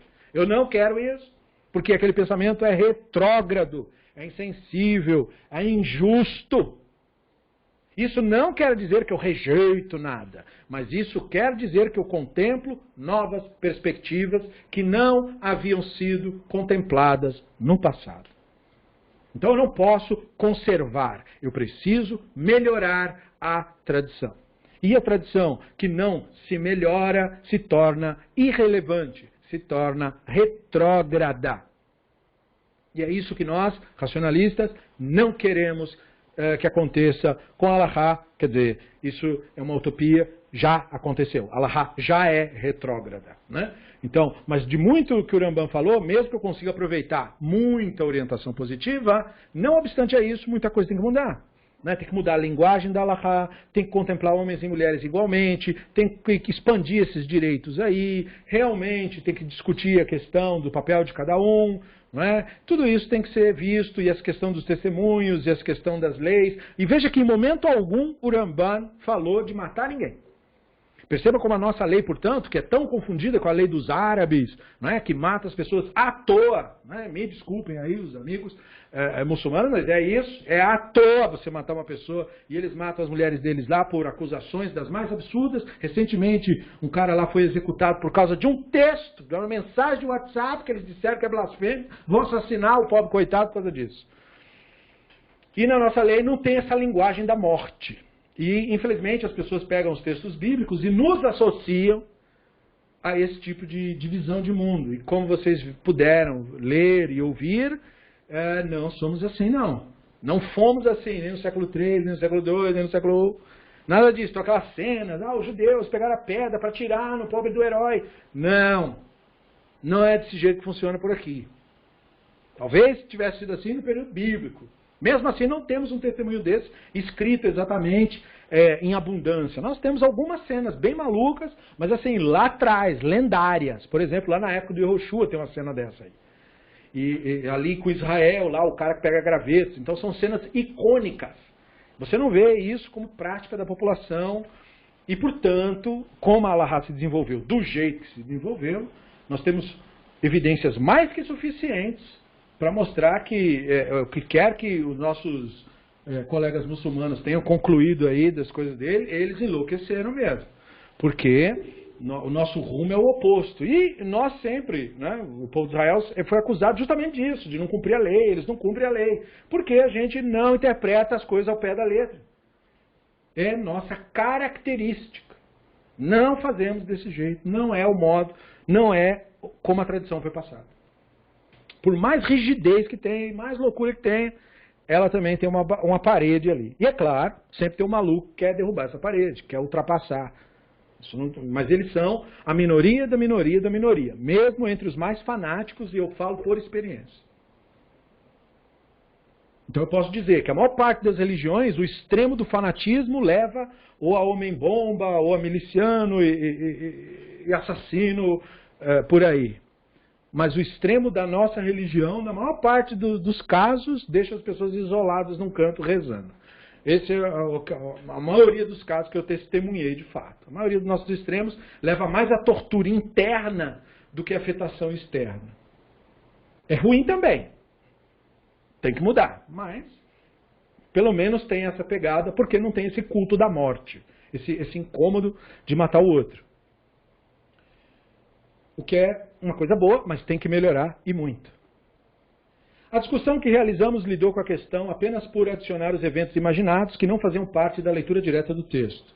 Isto, em geral, é uma abordagem usada em sermões. O rabino narra uma história e faz adições midrásticas, ou inventa na hora. Em muitos casos, histórias racídicas, por exemplo, isso é tudo invenção dos rabinos do período. Hoje elas são contadas como se fosse uma, aspas, tradição, mas o rabino que conta aquilo foi ele mesmo que inventou aquilo ali. Aquilo ali não está escrito em lugar nenhum, ele que inventou. E é rico, tem um valor lúdico, é uma delícia, algumas histórias são deliciosas, assim, são para fazer rir, tem um punchline, é uma coisa maravilhosa. Mas é invenção. Não pode ser confundido com nada bíblico. E esse é o problema de movimentos muito fanáticos. Eles apagam a linha que separa o texto fundamental, o texto fundacional, que é o texto da Torá e do Tanar, do restante da tradição. Eles começam a tratar todas as coisas como se tivessem o mesmo valor. E os sábios não faziam isso. Os sábios nunca misturavam Torá escrita e Torá oral. Eles nunca misturavam a lei que é deoraita, a lei que é da Torá, e a lei de Rabanam, a lei que é deles. Eles tinham consciência do que estavam fazendo. E não podem misturar essas coisas. E é claro, o que leva um rabino, um líder religioso a misturar? Poder. Ele quer ter poder sobre você. Então, se ele não te contar que foi ele mesmo que inventou a regra, é possível que você trate como se tivesse escrito no livro. Essa metodologia tem vantagens. Ela eleva os temas, aguça o pensamento, podendo influenciar o comportamento para melhor. Entretanto, uma congregação ou grupo de estudos pode também ser induzido ao erro, crendo que as invenções midráshicas seriam parte do que a Torá diz. Aí ele dá um exemplo. Para dar um exemplo, grande parte dos judeus acreditam que a história do patriarca Abraham quebrando os ídolos do pai é da Torá, embora seja apenas uma lenda do Midrash. Não está escrito em lugar nenhum na Torá isso daí. E o restante não preciso nem dizer. Né? Tem tanta coisa aí que a gente escuta e que não está no texto. E nós fazemos diferença do que está e do que não está no texto. O entendimento visto antes de que Jacob reagiu ao estupro de uma filha de um modo incomum desaparece quando a Torá traz o episódio de Reuven, Bilhá e ele. A leitura cuidadosa, nós percebemos que a Torá não revela a reação de Yaakov. Alguns rabinos, como os mencionados, imaginaram a reação do Yaakov interpretando o capítulo 49, como quer indicar que Yaakov privou Reuven da porção dupla, geralmente dada aos primogênitos. Eles também interpretaram o verso seguinte, a descrição obscura do episódio, que ele tinha 12 filhos, o mesmo número do antes do estupro, né? Como uma dica de que o Yaakov se absteve de ter relações com a Bilhá. Outros rabinos entenderam o verso como uma indicação de que o Yaakov parou de fazer sexo em definitivo, demonstrando que o verso não estaria dizendo que ele nutria algum ressentimento com Bilhá. Mas nós não sabemos. Esses são os fatos. E, portanto, como que nós decidimos como lidar com isso? A nossa própria maneira. Essa é a lucidez do racionalismo. Muita coisa na Bíblia, quem tem que decidir como que aquilo vai ser lido e interpretado sou eu. Não interessa o que o Nachmanides disse, o Nachmanides não está aqui. Ele não viveu no século XXI, ele não faz parte da revolução tecnológica, ele só viveu no século que ele viveu. Um cara do ano 1000 não sabe nada do século XXI. E, portanto, a palavra dele é uma orientação importante, é apreciada, mas não é a verdade. Mesma coisa, Urambam. Mesma coisa, Ibn Ezra. Mesma coisa, Urashi. Mesma coisa, Bechor Shor. Mesma coisa, Bravanel. O tratamento de Davi para as concubinas, por outro lado, foi declarado. Ele as isolou e se recusou a ter relações com elas. Nós devemos notar que a Bíblia hebraica não provê explicações para tal comportamento. Ou seja, como se fosse comum falar aquilo. Então isso já mostra mais ou menos como era a sociedade do período. Qualquer coisa que dissermos é por invenção nossa, nos lembra o Drazen. Ou seja, qualquer explicação que você lê de qualquer rabino sobre esses assuntos que nós não temos realmente as informações, lembre-se que é só uma interpretação. Pare de tratar o que você lê como verdade absoluta. Não é. É só uma visão das coisas. Sabemos que quando o rei Shaul tomou a esposa de Davi, Michal, e deu para outro homem, Davi a tomou de volta, mesmo na consideração de que ela teria tido relações com outro homem. Então nós temos uma cena onde uma mulher supostamente teria tido relações com uma outra pessoa, e mesmo assim o Davi teve relações com ela, do jeito que a Alahá prevê. Veja por que os rabinos tomam as decisões que tomam. E o interessante dessa história aí é que o Davi, né, ele fez isso, ele pegou a esposa do cara e passou a Michal, que amava, pelo menos era apaixonada no começo, depois ela se encheu do Davi também, né? Mas no começo ela gostava do Davi e tal e tal. E ele vai e tira ela depois e dá para outra pessoa. Os rabinos dizem que esse outro cara, o Paltiel, inclusive eu conheci um Rav que tinha posto no filho, o meu Rav, o rabino Dan Abramov, ele pôs no filho dele o nome de Paltiel por causa desse tzadik. E aí ele me contou a história desse tzadik, e o que a tradição conta, dizendo que quando o Paltiel recebeu a Michal em casa, e o Shaul falou, não, agora ela é sua mulher, você pode, né, tê-la, e enfim, ninguém perguntou nada para ela, obviamente. E aí o Paltiel gostava muito do Davi, e ele sabia que a Michal, pelo menos naquela fase, gostava muito do Davi. Então quando o Shaul foi embora, ele sacou a espada, foi no meio da cama dele, fincou a espada no meio da cama. Olhou para ela e disse, que essa espada trespasse quem passar para o outro lado.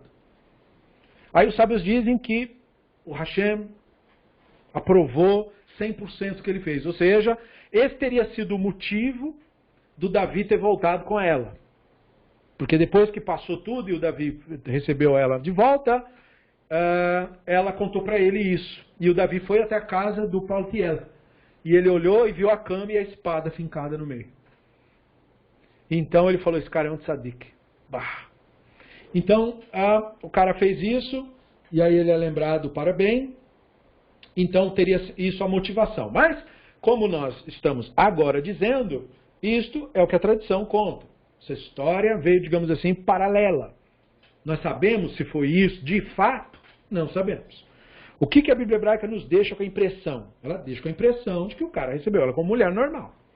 Essa é a impressão que o livro nos deixa. Assim como o livro nos deixa com a impressão de que o Davi pegou a mulher do cara lá e pronto. Essa é a impressão que o livro quer nos dar, independente do que aconteceu de fato. E a Bíblia é um livro assim, ela nos dá uma impressão e não conta o que aconteceu de fato. É claro que ela é assim. É só você olhar quando a Bíblia diz que os filhos de Israel saíram do Egito e eles eram 600 mil. Isso é impossível, especialmente naquela época. Absolutamente impossível, por qualquer matemática que você queira fazer. Então o livro quer que a gente tenha essa aspiração. Aquilo representa algo, aquilo não é o que aconteceu. Então, da mesma forma, o Sefer Shmuel. As histórias de Davi e tal, são todos escritos com linguagem profética. É por isso que os rabinos não colocaram esses livros junto na parte de escrituras. Porque eles notaram que os livros que fazem parte da escritura lidam com ética, reflexões, filosofia e fazem uma revisão histórica. Agora, os livros de Shmuel e Melachim, eles são todos livros escritos com linguagem profética. Isto é, eles não contam as coisas exatamente como aconteceu, mas como a didática foi percebida. Qual a mensagem do ocorrido, que é isso que nos interessa. É isso que nos interessa. Os filhos de Israel do mundo antigo não praticavam, não faziam história, no sentido que nós temos hoje, do estudo da história e dos fatos. Isso era irrelevante para eles. O foco deles era ter a narrativa tradicional construída com a linguagem profética. Era a perpetuação da linguagem profética. Para que um ser humano do século XXI tem que ficar lendo de Davi, Samuel e as tretas dele com os filhos dele? O que eu tenho com isso? Isso não é minha vida, não é meu problema. Não sou nem desse povo aí, o que eu tenho com isso? Exatamente. Se fosse a questão da história, você não tem nada com isso. Isso é tão desinteressante quanto ler a história da Ucrânia. Você é ucraniano, você tem alguma coisa com a Ucrânia? Se você não tiver uma específica curiosidade da Ucrânia, não tem nada a ver contigo. Né? A mesma coisa, você pegar um livro, a história da Rússia desde o começo, todos os líderes, não sei o que aconteceu, as violências. Se você não tiver uma particular interesse pela história do lugar, para que ler o negócio? Agora, nesse caso aqui, é diferente. Porque o objetivo do livro não é te passar exatamente a história de Israel, mas a experiência de Israel com o divino. O que Israel fez de errado? Porque o livro da Torá termina dizendo, eles vão me abandonar. O restante da Bíblia hebraica conta como é que ocorreu esse abandono, o porquê e os comos e as consequências. E toda a loucura que gera. Essa é a mensagem, é uma releitura da história sob o ponto de vista do divino e da nossa perspectiva da presença do divino no mundo e na vida. Então, essa é a importância desses livros. E por isso que nós lemos essas histórias e nós temos os conceitos paralelos a elas. Mas o Drazen pergunta, que direito ele tinha de tratar as esposas e concubinas daquele modo? Direito nenhum. Ele agiu como um bruto, como era esperado naquele período.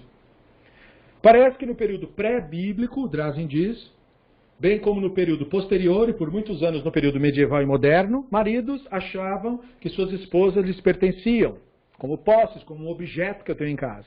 E achavam que tinham direito de fazer com elas como bem entendesse, como acontece aqui no Brasil, feminicídio lá no topo, maridos assassinando esposas, como no México também, maridos, um dos campeões aí dentro daqui da América do Sul, de um país que manda matar a mulher ou a namorada, ou seja lá o que for, sempre com as alegações patéticas de posse, de adultério, de não sei do que.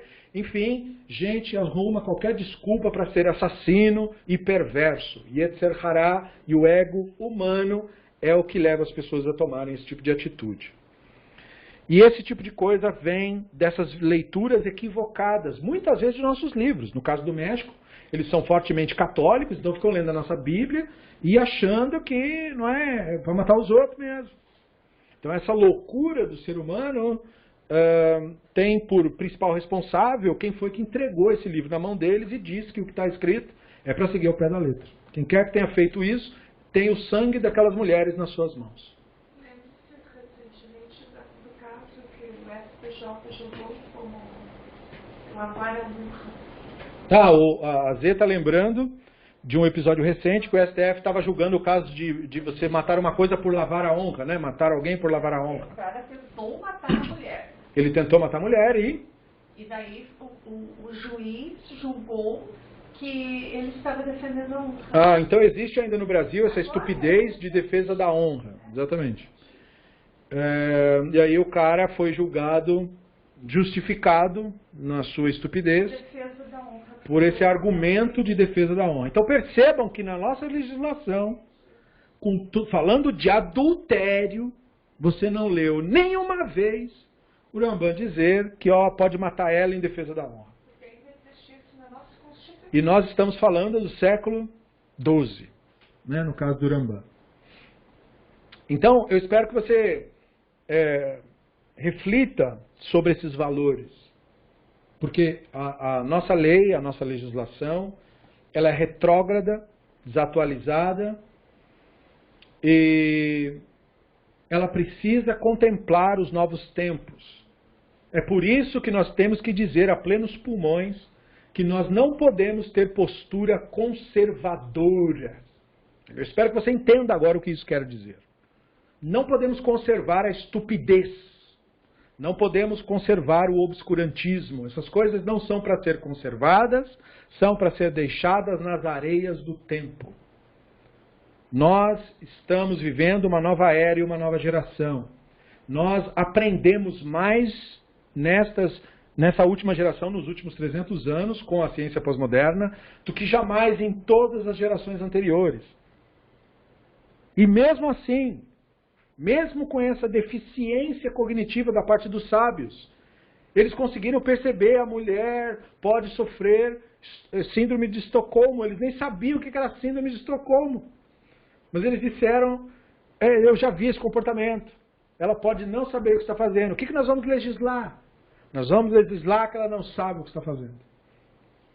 Os rabinos tinham sensibilidade porque eles olhavam para o ser humano, eles procuravam, eles tentavam pelo menos fazer o melhor que eles podiam. E o problema da nossa geração é que não tentam fazer o melhor que podem. Se tentassem, não ficavam eternamente repetindo as mesmas leis retrógradas. Eles já a teriam melhorado.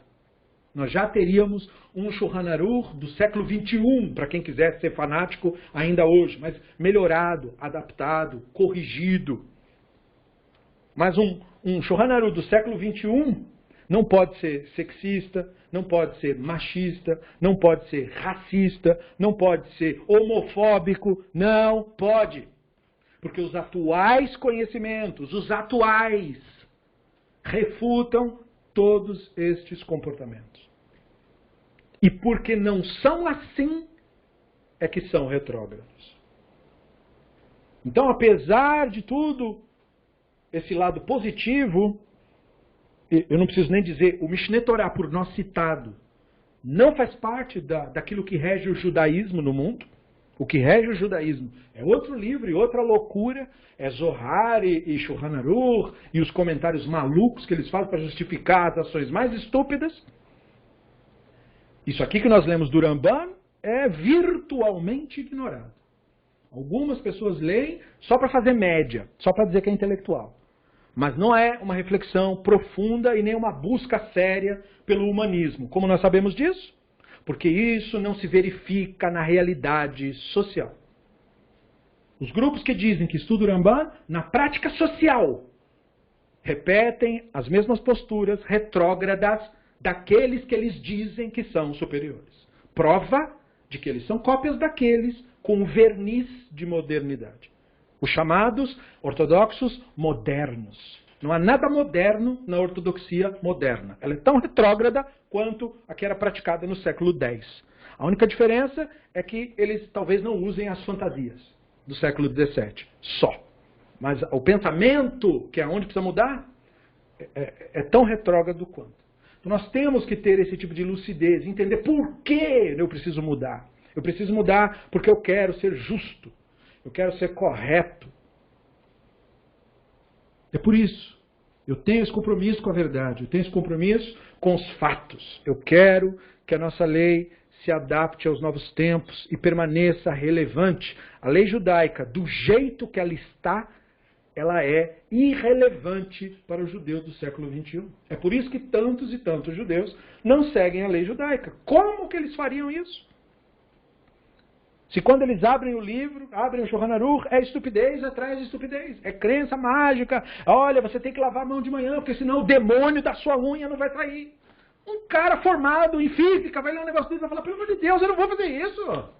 Mas que maluco? Que negócio de demônio de unha o quê? Isso aqui que é a sabedoria divina que o cara falou? Você está de brincadeira, está perdendo meu tempo, acordei 4 horas da manhã por causa disso? É preciso trazer de volta a lucidez. É preciso trazer de volta o valor verdadeiro da sabedoria divina. E esse é o papel de cada um de nós. Somos nós, agora que estamos vivos e ativos nisso, que podemos recuperar o valor, o apreço, o amor pela Torá, pela sabedoria divina. E esse fenômeno de rejeição da loucura não é de maneira nenhuma ruim. Muito pelo contrário. Ele é bom e positivo.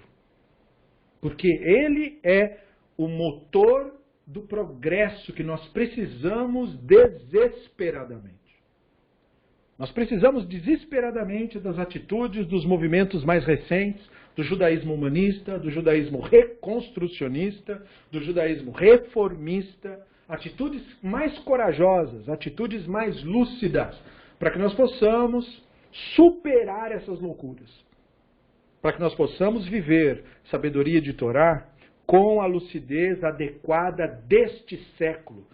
Porque é só dessa maneira que nós não envergonharíamos nossos sagrados mestres que fizeram tudo o que puderam na sua época para aprender tudo o que estava disponível, para que pudessem nos passar um norte, mais ou menos, do que eles entenderam ser o caminho da virtude. E para eles a busca do conhecimento incessante e irrestrita é o que provoca esse caminho. Por que o judaísmo que os rabinos inventaram é tão diferente do judaísmo praticado na época da Bíblia? Porque os rabinos tinham absoluta consciência de que aquilo que não muda e não se adapta se torna irrelevante. Da mesma forma, o judaísmo do Talmud não pode ser praticado ipsis literis hoje. Porque ele seria, se fosse assim feito, e por muitos é, pelo menos tentam, irrelevante. E o único argumento atual que defende a perpetuação de um judaísmo irrelevante é aquele que usa o argumento místico. Porque não há nada lúcido e racional para falar sobre isso. Só um argumento estúpido pode defender uma ideia tão alucinada como a de você viver como se estivesse no século XVI. E essa lucidez, portanto, é caríssima para nós. É a nossa luz e não só nos beneficia, mas também a quem eventualmente vier estudar conosco, pelo menos para que a pessoa tenha um ambiente intelectualmente seguro de que ela não vai entrar num culto de maluco e acabar aí cometendo atos nefastos contra si mesmo e contra a própria família. Como essas religiões fazem as pessoas fazer. E eu falo por testemunhar o fato. Filho, não comer mais na mesa da própria mãe. E vir me perguntar, mas o Urav falou para mim que a comida da minha mãe não é kasher. Eu falei, olha, ele é seu Urav, não eu. Mas eu diria para ele tomar banho. É a sua mãe. Eu não falei bem tomar banho, falei outra coisa, mas enfim, tomar banho, entendeu? Eu acho isso um absurdo completo. Porque você não pode colocar o delírio acima do afeto. E, infelizmente, esse é o impacto negativo que a religião tem causado e, portanto, eu espero que você tenha sido impactado por essa profunda reflexão que o Rav Drazen nos trouxe nessa aula. E eu agradeço a sua presença.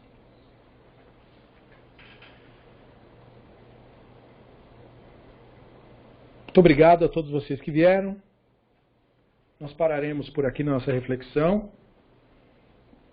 Grato aos que nos escutam, que se refletem conosco, aos ouvintes posteriores, aos nossos colaboradores que mantêm tudo isso existindo voluntariamente. Muito obrigado.